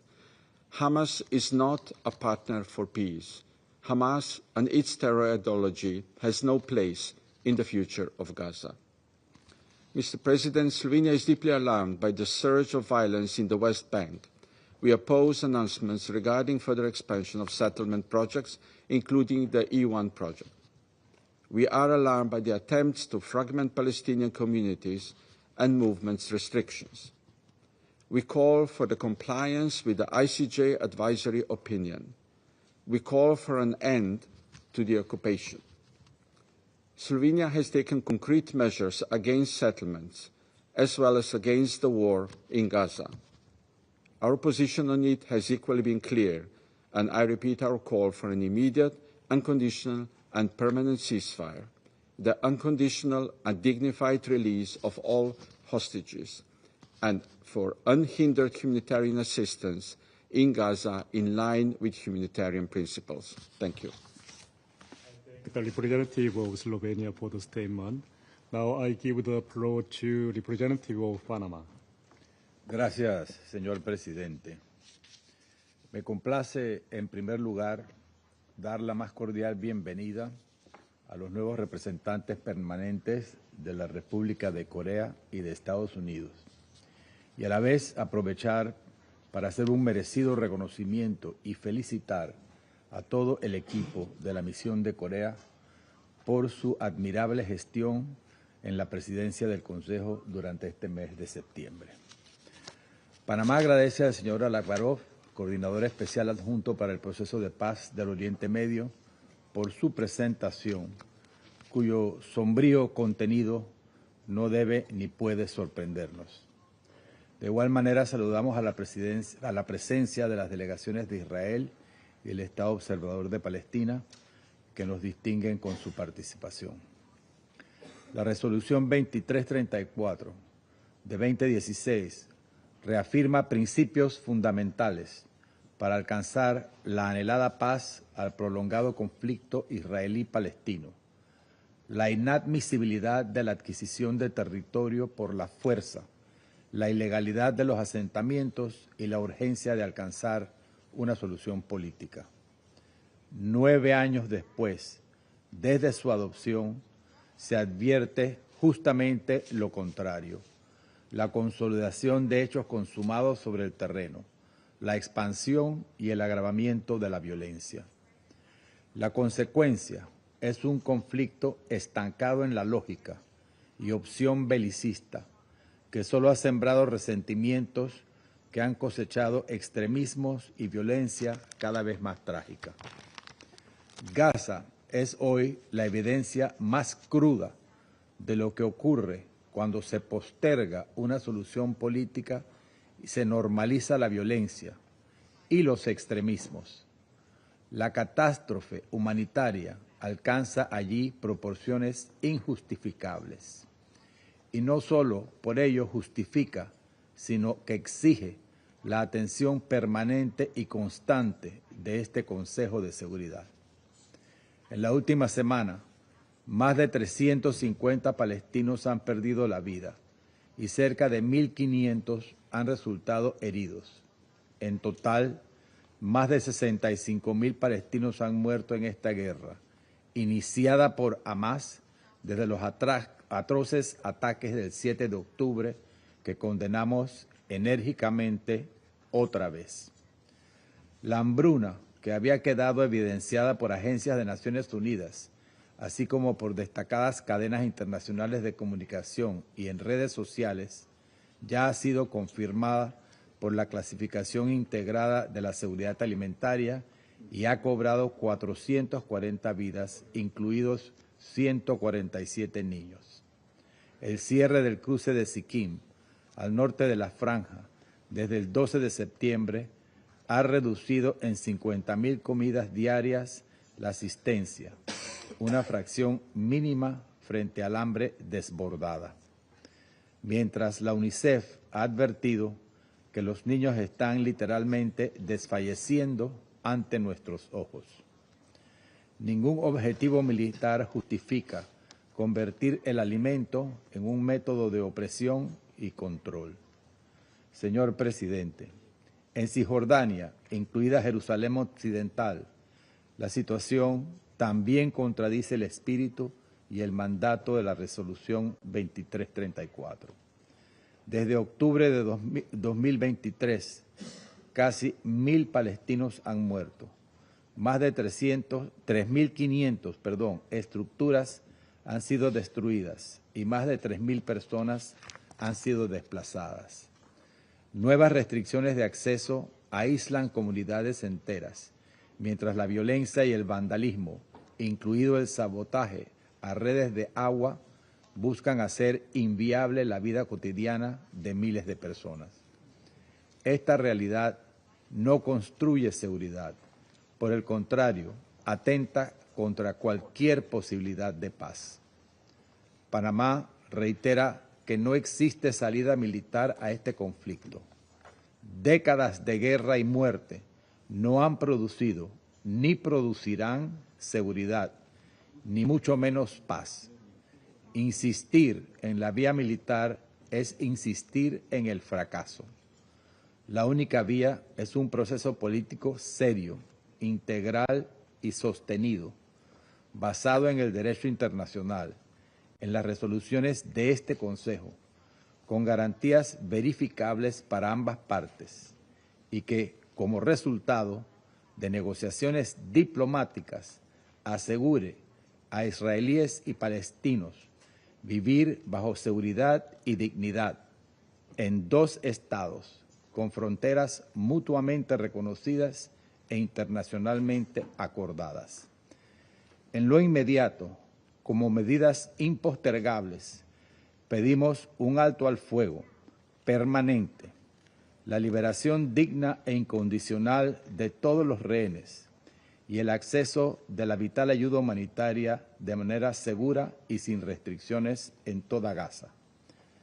En ese sentido, reafirmamos nuestro respaldo pleno a la participación de las agencias de Naciones Unidas que cuentan con experiencia comprobada, legitimidad y capacidad para llevar asistencia de manera segura, imparcial y eficaz a la población civil.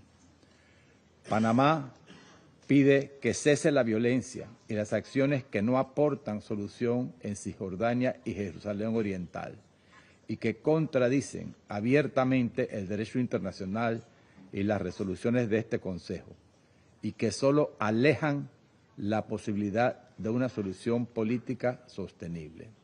Señor Presidente, insistir en la vía de la violencia, en la fuerza y en los extremos es insistir en el dolor. Cada día sin paz es un día más que pesa sobre nuestra conciencia colectiva. Optar por la vía política es insistir en la vida, en la dignidad y en la seguridad de dos pueblos que merecen vivir en paz y seguridad. Renunciar a la paz sería renunciar a la dignidad que nos une como humanidad. Muchas gracias. I thank the representative of Panama for the statement. Now I give the floor to representative of Greece. Thank you, Mr. President. This past week gave new impetus to our engagement on the situation in the Middle East, giving us reason to hope even as challenges persist. Co-chaired by the President of France and the Foreign Minister of Saudi Arabia, the high-level conference for the two-state solution made global headlines, reaffirming the collective resolve of the international community for two states living side by side in peace and security. We welcomed the clear and unequivocal statement of the President of the Palestinian Authority condemning the terrorism of Hamas, and we were encouraged by the expressed Palestinian resolve to assure that Hamas will have no role in the governance of Gaza in the day after. Against this backdrop, we believe the path charted by the New York Declaration must be explored and implemented thoroughly. Of course, challenges remain grave. Recent settlement expansion and settler violence in the West Bank, including against Christian communities, is a cause for equally grave alarm and further impair the prospects for peace. They need to stop now. In particular, announcements on the construction of additional settlements in the E1 area are of profound concern. Such plans, were they to be realized, would further undermine the prospect of a two-state solution. Mr. President, the humanitarian situation remains grave in Gaza. Many world leaders took the floor to decry the profound humanitarian suffering, reminding us all that the world is watching. The civilian population of the Gaza Strip has endured conditions unsustainable and deeply concerning. Meanwhile, the expansion of military operations in Gaza City has led to further displacement, risking to worsen an already dire humanitarian crisis. In particular, the plight of children underscores the urgent need to guarantee safe, unhindered, and sustained humanitarian access at scale. As my Prime Minister has underlined, the most urgent priority now is to stop the unnecessary killing and ensure a large-scale and sustainable delivery of humanitarian aid to Gaza. Safe access to food, water, shelter, clothing and medicines must be guaranteed, while international humanitarian law must be respected. Initiatives such as the Jordanian Air Corridor and the Cyprus-led Amalthea Maritime Initiative should be further strengthened in this regard. Mr. President, colleagues, at the same time, hostages remain in the hands of Hamas. We do not forget them. We do not forget the atrocious 7th of October. We reiterate our call for their unconditional release. They must be freed without delay. Despite this bleak reality, we are encouraged by recent and ongoing efforts to chart a path forward, one that would allow for the release of all hostages and the cessation of hostilities, as well as ensuring the long-term security, dignity and prosperity of the peoples of Gaza who must stay in their land. We welcome the leadership and initiative demonstrated by the U.S. President this past week and look forward to the next steps. As a member of the Security Council and a long-standing partner to both Israelis and Palestinians, Greece stands ready to contribute actively to the collective work that lies ahead.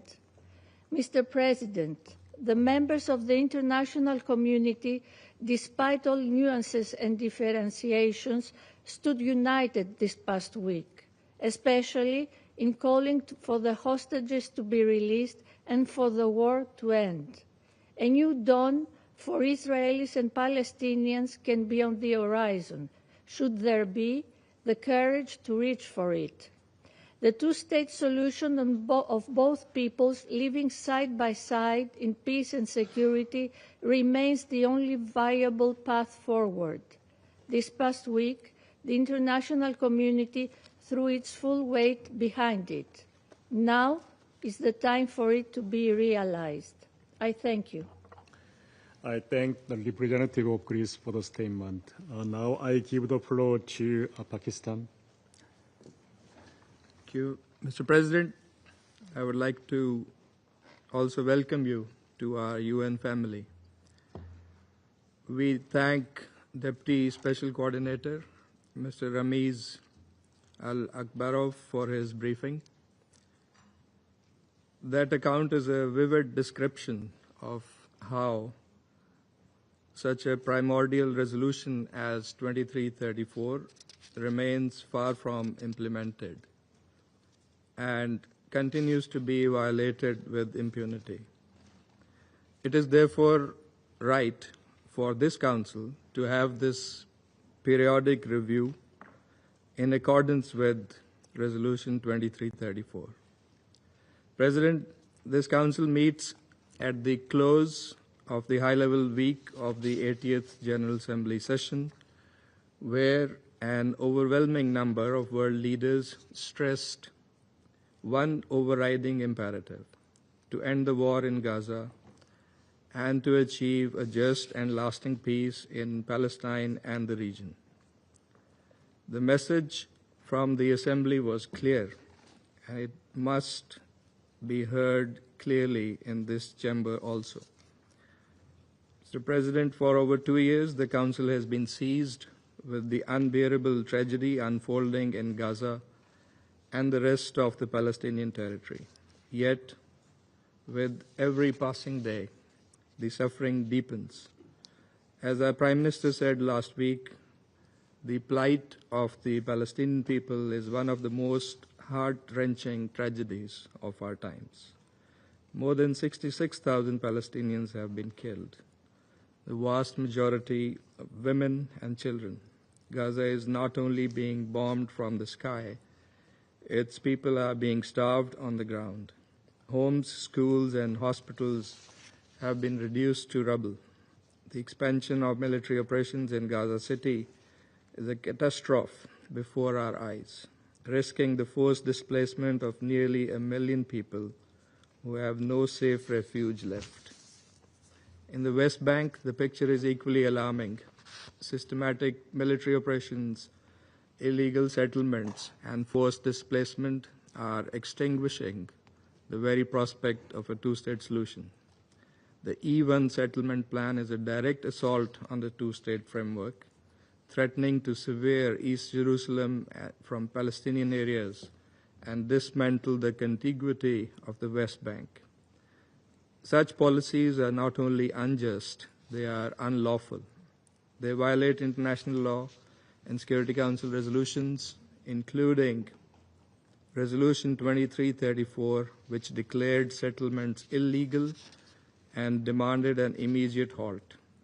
Yet, instead of compliance, we see defiance and acceleration of the settlement activity, as also we heard in the briefing this morning. If the Council cannot enforce its own decisions, its credibility will be in jeopardy. Mr. President, there are nonetheless glimmers of hope. Pakistan welcomes the two-state solution conference, co-chaired by France and Saudi Arabia, and the recent recognitions of the State of Palestine by several member states. These are principled steps representing a positive momentum which must be matched by substance. We value the initiative of President Donald Trump working with 8 Arab and OIC countries to advance peace through concrete measures. As a participant in this consultation process, Pakistan will closely engage and play a constructive role in promoting consensus. Our aim is to ensure that these efforts contribute meaningfully to alleviating the suffering of the Palestinian people and to achieving a just, comprehensive, and lasting peace consistent with UN resolutions and international legitimacy, leading to Palestinian statehood. Ensuring full ownership of the Palestinians and the Palestinian Authority will be vital for any process. We therefore call for, first, an immediate, unconditional, and permanent ceasefire to halt the carnage in Gaza. Second, the lifting of the blockade and unimpeded humanitarian access alongside the release of hostages and Palestinian prisoners. Third, a categorical end to forced displacement and settlement activity while upholding the right of return of refugees under international law. A firm no to any designs for annexation either in Gaza or the West Bank. Fourth, practical, time-bound measures to ensure the full implementation of Resolution 2334 and to preserve the viability of the two-state solution. Fifth, the urgent launch of a credible, irreversible political process leading to a sovereign, contiguous, and viable state of Palestine based on the pre-1967 borders with Al-Quds, Al-Sharif as its capital. President, the people of Palestine cannot wait. The cause of peace and the credibility of this Council depends on what we do in this moment.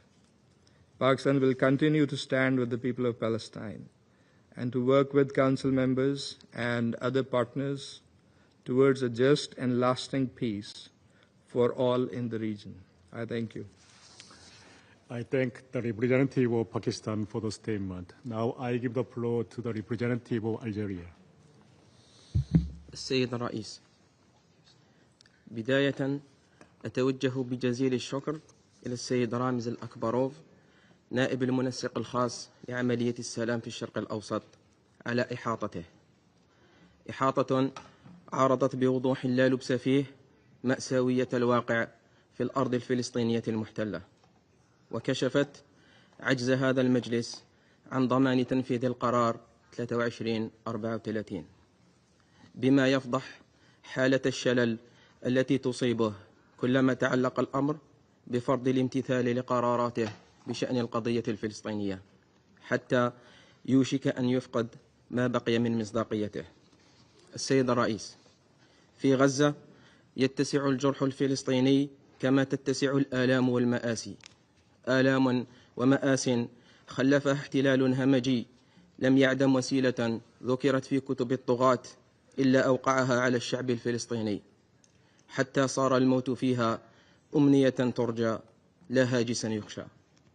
يقتل الناس فيها في أطفالهم وفي آبائهم وفي أحبابهم وفي كل ما كان يوما رمزا للحياة، حيث صار الموت رفيق الإنسان. فالفلسطينيون يعيشون الموت، لكنه موت بلا موت. الأرقام المروعة عن معاناة الغزيين تمتلئ بها التقارير، ولا ينكرها أو يشكك بها إلا من كان مشاركا في الجريمة. يكفي القول أن الاحتلال جعل من غزة أسوأ مكان يعيش فيه الإنسان، أسوأ مكان يعيش فيه الأطفال والنساء والشباب والشيوخ، وأسوأ مكان يعمل فيه الصحفيون والأطباء والعاملون الإنسانيون. غزة اليوم بفعل آلة القتل والدمار الإسرائيلية هي أسوأ مكان يولد فيه إنسان على وجه الأرض، ومع ذلك يظل أهلها أوفياء لأرضهم متمسكين بها، يواجهون القهر بالإصرار، لأنها غزة مدينة لا تشبه غيرها من المدن، أرض تتحدث لغة ولن يدركها ولن يفهمها المحتل. أما هذا المجلس المكلف بصون السلم والأمن الدوليين يجتمع المرة تلو الأخرى ليناقش الوضع بفلسطين المحتلة من دون أن يتمكن من اتخاذ قرار حازم، ليخرج بعدها بعار مضاعف: عار العجز عن وضع الحد للإبادة، عار العجز عن فرض وقف إطلاق النار، عار العجز عن مواجهة المجاعة وإدخال المساعدات وإغاثة الإنسان، عار العجز عن فرض احترام القانون الدولي. فمتى سيتحمل هذا المجلس مسؤولياته ويرتقي للأمانة التي يحملها؟ ومتى سيستجيب هذا المجلس لأصوات الملايين تملأ شوارع العالم نداء بإنهاء مأساة غزة؟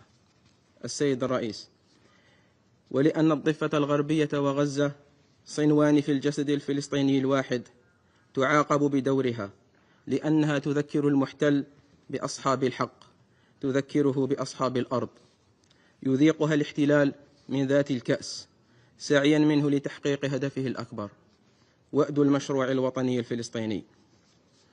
الضم بالضفة الغربية بلغ مستويات غير مسبوقة. الاستيطان ينهش جسد الضفة، يقطع أوصالها ويعزل القدس الشريف عن محيطه الفلسطيني الطبيعي. إرهاب المستوطنين المحمي والمغطى من سلطات الاحتلال بلغ درجات خطيرة. الأقصى الشريف يدنسه المستوطنون في كل حين، ويتبجح مسؤولو الاحتلال كل يوم بأنه لن تكون هناك دولة فلسطينية، لاهثين وراء سراب ووهم إسرائيل الكبرى، في تحد سافر للقانون الدولي وللقرارات الصادرة عن هذا المجلس. فإلى متى؟ إلى متى تبقى أفعال الاحتلال على الأرض تقابل بالتصريحات؟ وإلى متى يغض الطرف عن انتهاكاته؟ وإلى متى يظل القانون الدولي كلمات لا وقع لها عندما يكون المعني هو المحتل الإسرائيلي؟ أم أن البعض قد تعود على هذا الواقع البئيس وتعايش معه؟ إن علينا واجبا لا منا، لا سيما في هذا المجلس، أن نتحرك لتمكين الفلسطينيين، تمكينهم من حقهم الطبيعي والقانوني في أرضهم وإقامة دولتهم، قبل أن لا يبقى شعب يقيم دولة فلسطين بفعل الإبادة والتهجير القسري، وقبل أن لا تبقى أرض تقام عليها دولة فلسطين بفعل الضم والاستيطان. السيد الرئيس، إن الديناميكية التي عرفتها القضية الفلسطينية مؤخرا مع توالي الاعترافات والمبادرات الداعية إلى حل عادل ودائم ستبقى قاصرة ما لم تنتقل من منطق القول إلى منطق الفعل، ومن منطق الاستجداء إلى منطق الإرغام، ومن منطق الإقناع إلى منطق العقاب. من هذا المنطلق تتطلع الجزائر بأمل يخالطه الحذر إلى المفاوضات الدائرة حاليا، ونرجو أن تفضي إلى نتيجة إيجابية تنهي مأساة غزة، تنهي مأساة فلسطين، وتضمن توقف العدوان. ونشدد على أنه يجب على المجموعة الدولية أن تضمن تنفيذ أي مخرج إلى منتهاه حتى لا نكرر أخطاء الماضي ونجد أنفسنا مرة أخرى أمام التزامات لا تحترم واتفاقات تخترق من قبل المحتل الإسرائيلي. كما تشدد الجزائر على أن أي اتفاق حتى يحقق غايته لا بد أن يكون منطلقه وهدفه هو إنهاء الاحتلال الإسرائيلي للأرض الفلسطينية. فالحقيقة واضحة، لا يمكن التعايش مع الاحتلال، والشعوب لا تنسى حقوقها مهما طال الزمن. السيد الرئيس، إن الحل واضح ولم يعد يحتمل المزيد من التسويف: إقامة الدولة الفلسطينية المستقلة وعاصمتها القدس الشريف، حل توافقت عليه المجموعة الدولية منذ عقود، وهذا أوان التنفيذ. هذا هو السبيل الوحيد إلى سلام فلسطين، وهذا هو مفتاح استقرار الشرق الأوسط. شكرا. I thank the representative of Algeria for the statement. Now I shall make a statement in my capacity of the representative of Republic of Korea. First of all, I thank Deputy Special Coordinator Alak Barov for his briefing. We still remember the horror that shocked the whole world on October 7th, 2023. One peaceful Saturday morning in southern Israel was marked by one of the most horrific terrorist attacks in modern history. The Republic of Korea reiterates its condemnation on attacks by Hamas against Israel. Israel has the right to protect itself and its citizens.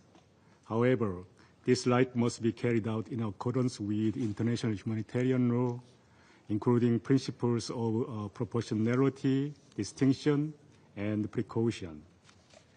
Civilians, notably including children, aid workers, journalists, and medical personnel, must all be protected. The Republic of Korea remains deeply concerned that for the last 2 years, these fundamental principles have not been adequately observed in this war, and urges parties to this conflict to strictly abide by their obligations under the international law. We are dismayed by the ongoing expansion of Israel's ground operation in Gaza City and repeated evacuation orders. We are particularly concerned by the repetitive strikes against hospitals in Gaza. Earlier this month, by participating as co-pen holders and voting in favor of the E10 draft resolution on the humanitarian situation in Gaza, the Republic of Korea called with the vast majority of the international community for an immediate ceasefire, release of all hostages, and an urgent surge of humanitarian aid in Gaza. Despite the E10 initiative failing, we still remain hopeful that the negotiations can come closer to securing a ceasefire and the release of hostages through the selfless mediation effort by the U.S., Qatar, and Egypt. We call on all parties to prioritize the immense suffering of both Palestinian civilians and Israeli hostages in Gaza, and faithfully engaged with mediators. Turning to the worsening situation in the West Bank, the Republic of Korea reiterates its position as affirmed in Resolution 2334. The establishment of the settlement in the occupied Palestinian territory has no legal validity and constitute a flagrant violation under international law. We are also alarmed by the repetitive rhetoric made by Israel's senior officials, clearly rejecting the guiding vision of the two-state solution, the common aspirations shared by both regional countries and the overwhelming majority of the international community. The Republic of Korea reiterates its firm support for the two-state solution as the only viable path for genuine peace and security in the region. We note the Palestinian Authority's remark delivered last week at the General Assembly, reaffirming its commitment to the two-state solution and living side by side in peace with its neighbor. We call on Israel to do the same. Thus, we urge Israel, as provided in Resolution 2334, to cease all settlement activities in the occupied Palestinian territory and to divert its direction to peace and coexistence. We support a revitalized and reformed Palestinian Authority as the sole legitimate representative of Palestinian people both in West Bank and Gaza. We'll call for lifting all measures hampering the economic viability of the PA, including withholding clearance revenues. Resolution 2334, adopted 9 years ago, remains a true cornerstone document encompassing all key principles toward coexistence in dignity based on the two-state solution.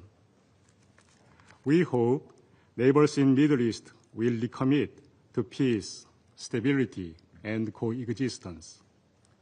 Ending the war in Gaza will be certainly the meaningful step to achieve this goal. Thank you. I resume my function as President of the Council. The representative of the United States has asked for the floor to make a further statement. Thank you, Mr. President. Several colleagues made reference to a purported genocide. The United States notes these allegations are categorically false, baseless, and fuel anti-Semitic hate and violence around the world. Even more disturbingly, one member state today made an allusion to the Holocaust. The United States underscores the offensive nature of these comments, which distort history and are a disgrace to all those who perished in the Holocaust and to all of the victims of Hamas's October 7th attack, which was itself the worst massacre of Jews since the horrors of the Holocaust. Thank you. I thank the representative of the United States for the statement. I now give the floor to a permanent observer of the Observer State of Palestine. Thank you, Mr. President. Mr. President, I want to welcome you to the United Nations and to extend to you and to your delegation my commitment and the commitment of my delegation to continue the close cooperation between our two sides. As we say in Arabic, ahlan wa sahlan, welcome. I also want to express our gratitude for the briefing of Mr. Ramiz Al-Akbarov, Deputy Special Coordinator, for reporting on the quarterly report of the Secretary General as was determined in Resolution 2334. Of course, that resolution is related to the illegality of settlement activities by the occupying power in the occupied land of the State of Palestine. And we are grateful to the Secretary General for continuing his reporting on quarterly basis as has been required by him in the Resolution 2334. Mr. President, Palestine will not disappear. But every day, children, women, men, entire families disappear. Communities are uprooted. Neighborhoods are turned to dust. Lives are shattered. Land is grabbed. homes are demolished. This is the dark reality of life in Palestine under Israel's illegal occupation.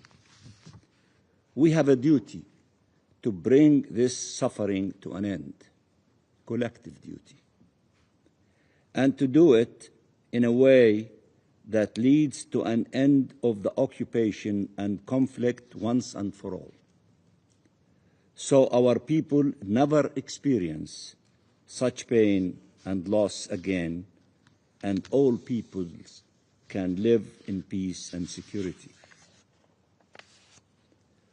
We have been confronted as a nation with the denial of our rights, with an attempt that continues to this day to push us out of geography and history, to deny our existence, our belonging to the land, our rights as human beings and as a people.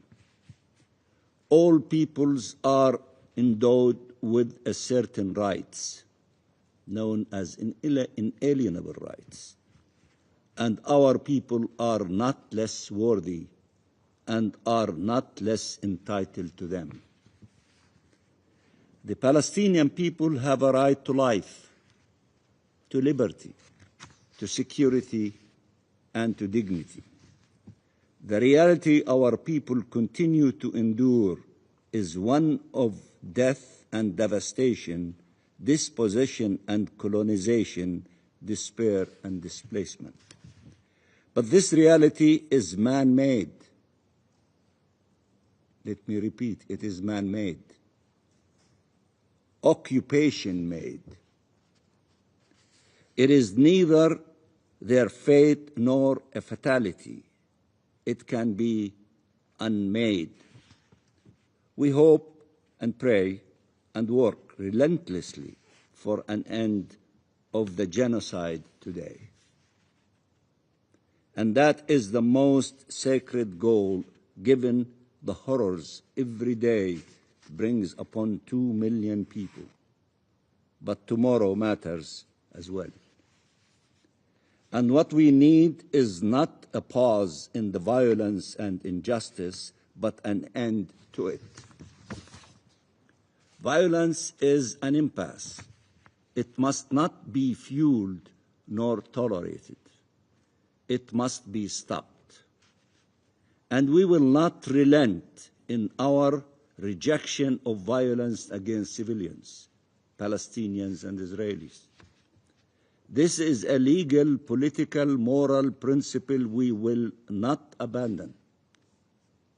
Likewise, injustice must never be justified or shielded by anyone under any circumstances. It should never be justified. It must be brought to an end. Mr. President, Palestine is committed to peace. We are the ones who need it most in the midst of these unimaginable horrors.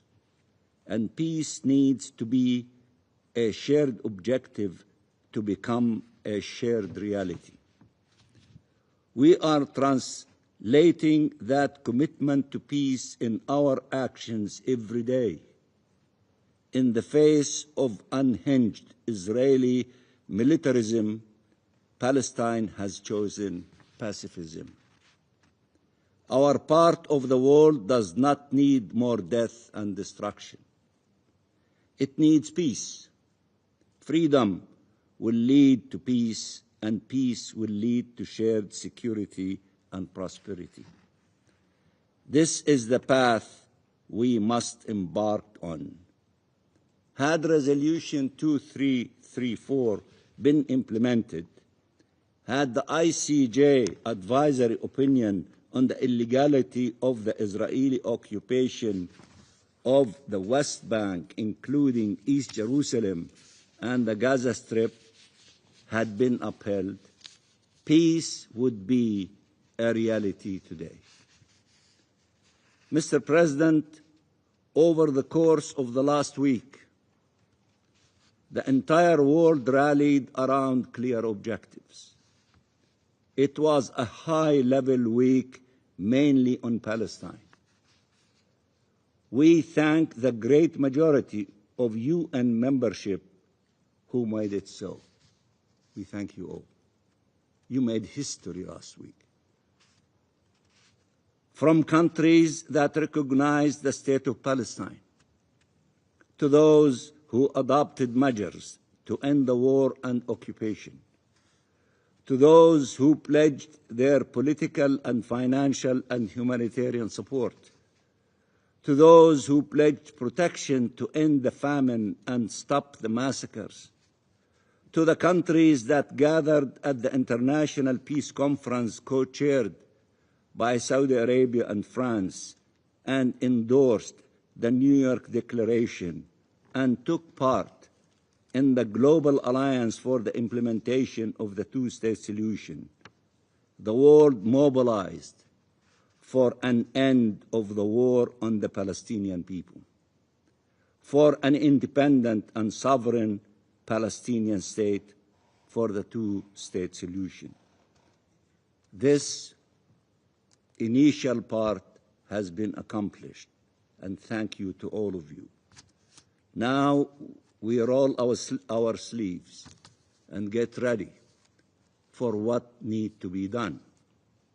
We have a historic document, the New York Declaration and the Annex, and we have a leadership structure led by Saudi Arabia and France and 17 other important countries from all the continents, from the Arab nations, from the OIC, from Africa, from Asia, from the Europeans, from North and South America.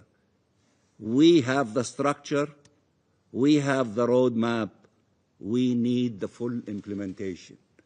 And we have the 142 countries that endorsed it. We needed to make it a reality. All of it in totality. All of it in totality, because it addresses all important and sensitive issues to all of us and to the two parties. So the time and the new journey for the implementation is just beginning. The world mobilized for peace. President Trump assembled leaders from the region to push for an end of the war and to advance peace, to stop the bloodshed, to release the hostages and prisoners, to end the famine, to bring peace. President Trump also expressed clear rejection of annexation, which we welcome. We reiterate Palestine's readiness to work with President Trump and the U.S. administration, with Saudi Arabia and regional actors, with European partners and the members of this distinguished Security Council, with the entire international community. We do not want to leave anyone behind that can contribute in a positive way for the accomplishment of the two-state solution. In the pursuit of these objectives, of the independence of the State of Palestine, the realization of the rights of our people, and just and lasting peace in our region. To work together for shared peace, shared security, and shared prosperity. The decisions we make today will determine the fate of the peoples of the region for generations to come and the face of the Middle East for decades. Let us not delay a single minute more in doing what is necessary for this just peace to replace the unbearable reality of today. We owe peace to those who have endured in their flesh the scourge of war. Let us not fail those who can still save. Thank you, Mr. President. I thank the permanent observer of the Observer State of Palestine for the statement. Now I give the floor to the representative of Israel. Thank you, Mr. President. First, I wish to extend my congratulations to you and to Ambassador Waltz and convey my best wishes for your success. I would like to thank Deputy Special Coordinator Mr. Alakbarov for his briefing. Mr. President, we have just come through a week of speeches, theater, and spectacle. Now it is a time to step away from the stage and face reality. Prime Minister Netanyahu, as we speak, is meeting President Trump in order to discuss regional issues with a clear mission to bring our hostages home and make sure that Hamas can never again threaten Israel or exploit the people of Gaza. Mr. President, despite threats from Hamas, more than 80% of Gaza City's population has moved south, while our forces continue to dismantle terrorist strongholds. Humanitarian aid efforts continue with the support of different agencies and NGOs. The Mawasi area can accommodate those coming from the north, and on average, 250 to 300 aid trucks are unloaded in Gaza each day. Council members, picture this. Men sit in the dark, machinery hums, sparks fly, steel pipes are cut and pieces are fitted together. They are not making furniture, they are not building machines, they are not shaping tools, they are building rockets. Weapons aimed at families, schools and cities. Dozens of parts, 2 already assembled, pointing toward an Israeli town, explosives ready to be packed. Imagine our forces that move in just in time, seizing the site and dismantling the rockets just minutes before they could be fired. Do you know where this happened? Do you know when? In Gaza? In Yemen? In Lebanon? No, not Gaza, not Yemen, not Lebanon. It happened in Judea and Samaria, just last week, in a village near Ramallah. Only days later, another rocket was found near Tulkarem, another city in Judea and Samaria. It was so unstable that bomb disposal teams had to neutralize it. Let me paint a clearer picture. That first workshop was only 12.5 miles from Jerusalem. That is about the same distance as from the Eiffel Tower to the Palace of Versailles. The rocket near Tulkarem was only about 15 miles from the city of Netanya on Israel's coast, a similar distance to that between central London and Heathrow Airport. These are not far-off threats. They are weapons built within minutes of Israeli towns and cities, hidden workshops of death right on our doorstep. The same methods began in Gaza 20 years ago. It started exactly like that. Small workshops turned out rockets, and many chose to look away. But we know what happened. Those rockets multiplied into thousands, raining down on Israeli towns for years. We have learned the cost of failing to eradicate terror immediately at its source. That same danger now rises in Judea and Samaria, workshops preparing rockets and weapons just miles from our cities. Council members, you can bury your head in the sand or you can confront it. Israel does not have the luxury of ignoring it. We will confront terror. Those who turned a blind eye to Gaza 2 decades ago now see the results. We will not repeat that mistake in Judea and Samaria. Neither should this Council. The terror threat in Judea and Samaria is real and imminent. These terror networks put Israeli lives directly at risk. Yet, just last week, President Macron, in an interview in CBS, he claimed, and I quote, "There is no Hamas in the West Bank." Better check again. Earlier this month, Hamas claimed responsibility for the attack at a crowded bus stop in Jerusalem where 2 Hamas terrorists murdered 6 innocent Israelis. In June, our forces uncovered 2 major Hamas infrastructures in Hebron and Bethlehem. Under Operation Iron Wall, we arrested 600 weapons. We destroyed 15 observation posts and 20 weapon workshops. And we arrested 70 Hamas terrorists in the Hebron region alone. In November 2024, Israeli forces stopped an Iranian shipment of rockets, bombs, rifles, and launchers headed for terrorists in Jenin. Yes, Iran is there too, in Judea and Samaria, arming, funding, and coordinating terror. These are the facts.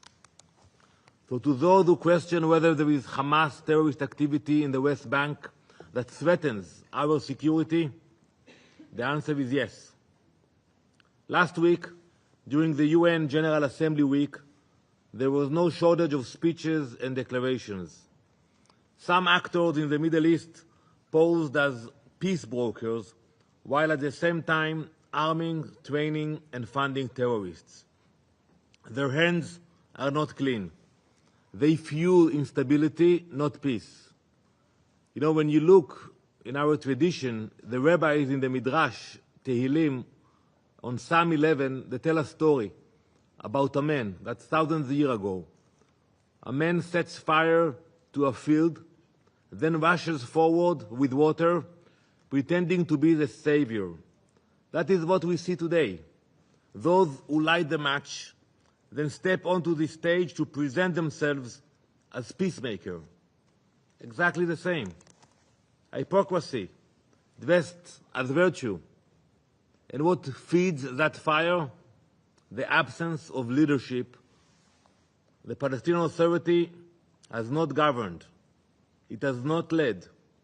The Palestinian Authority has filled textbooks with hatred, glorified violence in public squares, and incentivized terror through its pay-to-slay policy. Let me be clear about what this policy means. You heard it a lot, pay-to-slay. What exactly it means. For more than a decade, the Palestinian Authority has paid monthly stipends, not only to terrorists in prison, but also to their families and to the families of suicide bombers. The rule is simple.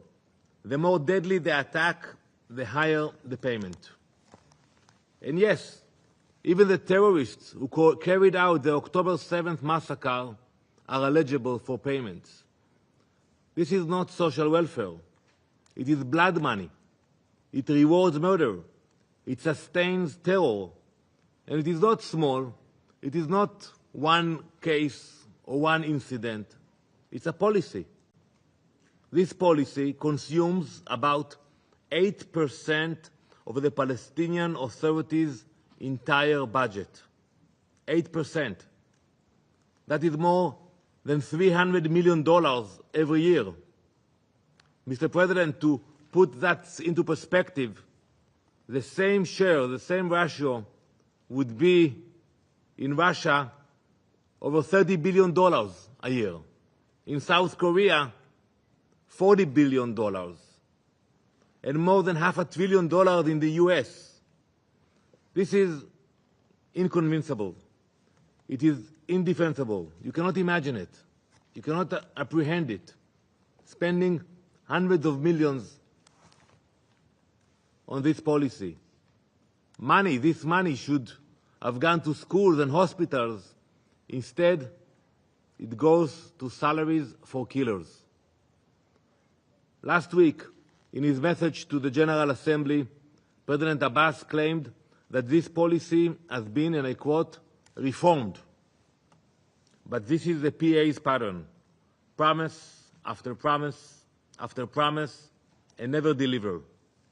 In practice, nothing has changed.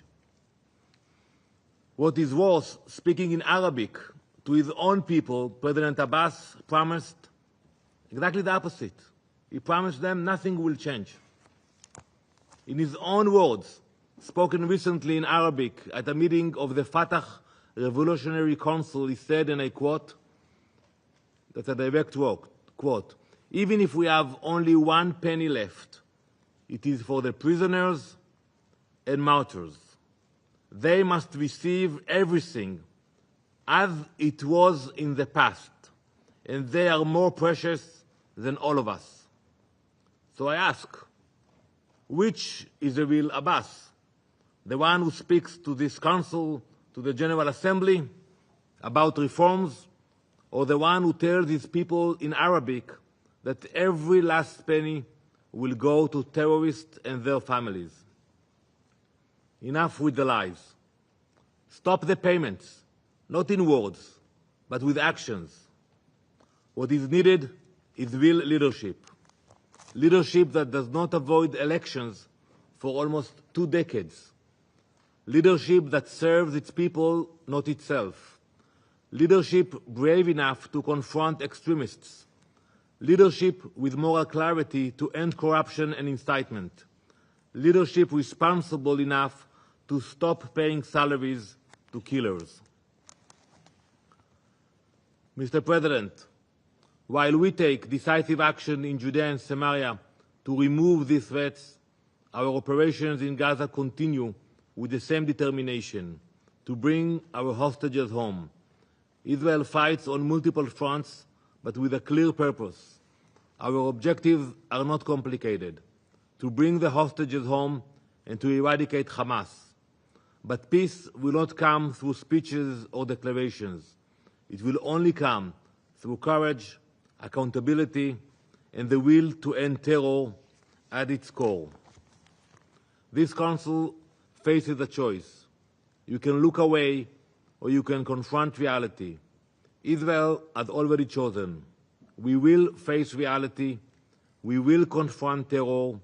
We will secure our future. Thank you, Mr. President. Thank the representative of Israel for the statement. The permanent observer of the Observer State of Palestine has asked for the floor to make further statement. I give him the floor. Thank you very much, Mr. President, for giving me the floor. I think it's becoming crystal clear that almost the entire international community is moving in the direction of peace and putting an end to this tragedy in Gaza. The Israeli leadership, not the representative in this room, but his boss, stated it clearly, setting the stage of moving the war to the West Bank, as if what we need is more wars. They're not satisfied with all of the killings and the destruction in Gaza under all the claims that they made. Now they are making it crystal clear, phase 2 or chapter 2 of the same thing, of erasing the Palestinian people, the nation, and they say it very clearly under the banner, no to the two-state solution in which we have global consensus around it, and no to the Palestinian state. So this statement here and the one in the General Assembly Friday is the beginning of having more wars if the ceasefire to be forced on them by all of us, which might be the case in a few days. They are setting the stage to go to chapter 2. We need to prevail, all of us, by giving peace a chance. We do not need to see the repetition of what happened against our people in the Gaza Strip to be in the West Bank. When will the Israeli leaders show leadership and move in the direction for peace? And you know the reason why his boss doesn't want peace? Because the moment they have ceasefire and beginning of peace in Israel, you know what will be the future of the Prime Minister, who is a wanted international criminal by the ICC. So the challenge for us, should we give peace a chance and to start the healing of all of these wounds and to give a political hope and horizon for the Palestinian people and the Israeli people and all the peoples in the Middle East? Or should we continue in this perpetual war forever?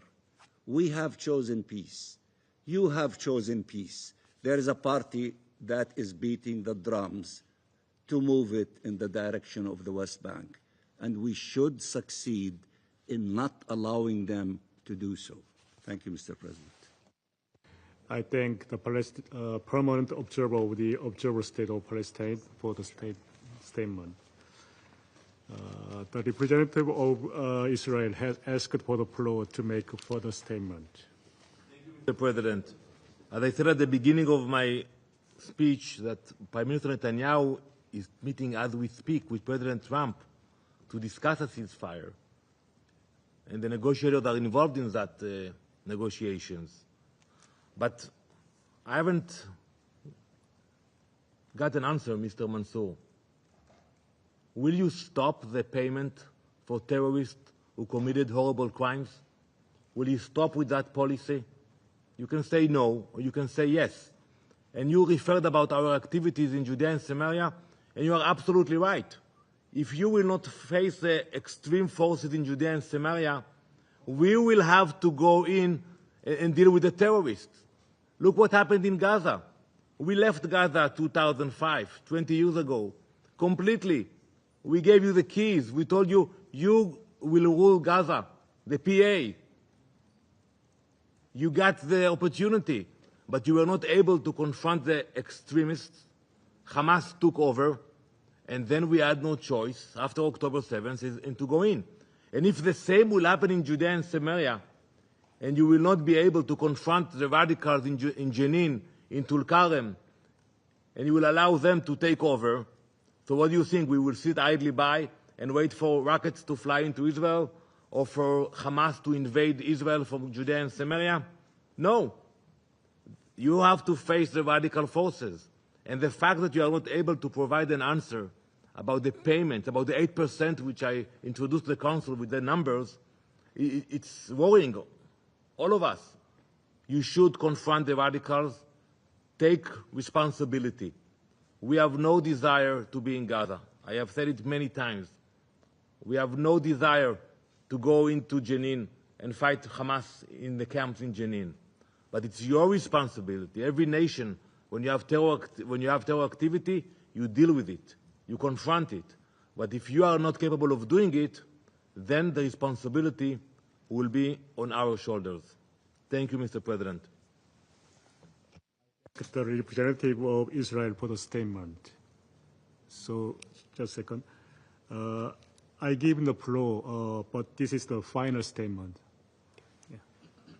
Thank you very much, Mr. President. Only one question. The whole world is saying we want to have two-state solution, which requires the end of occupation and the independence of the State of Palestine. Is the representative of the State of Israel ready to accept this global consensus or not? Let him share with us his position, the position of his government, instead of taking us in so many small details here and there and avoiding to face the biggest question. Thank you. Thank you. There are no more names inscribed on the list of speakers. The meeting is adjourned.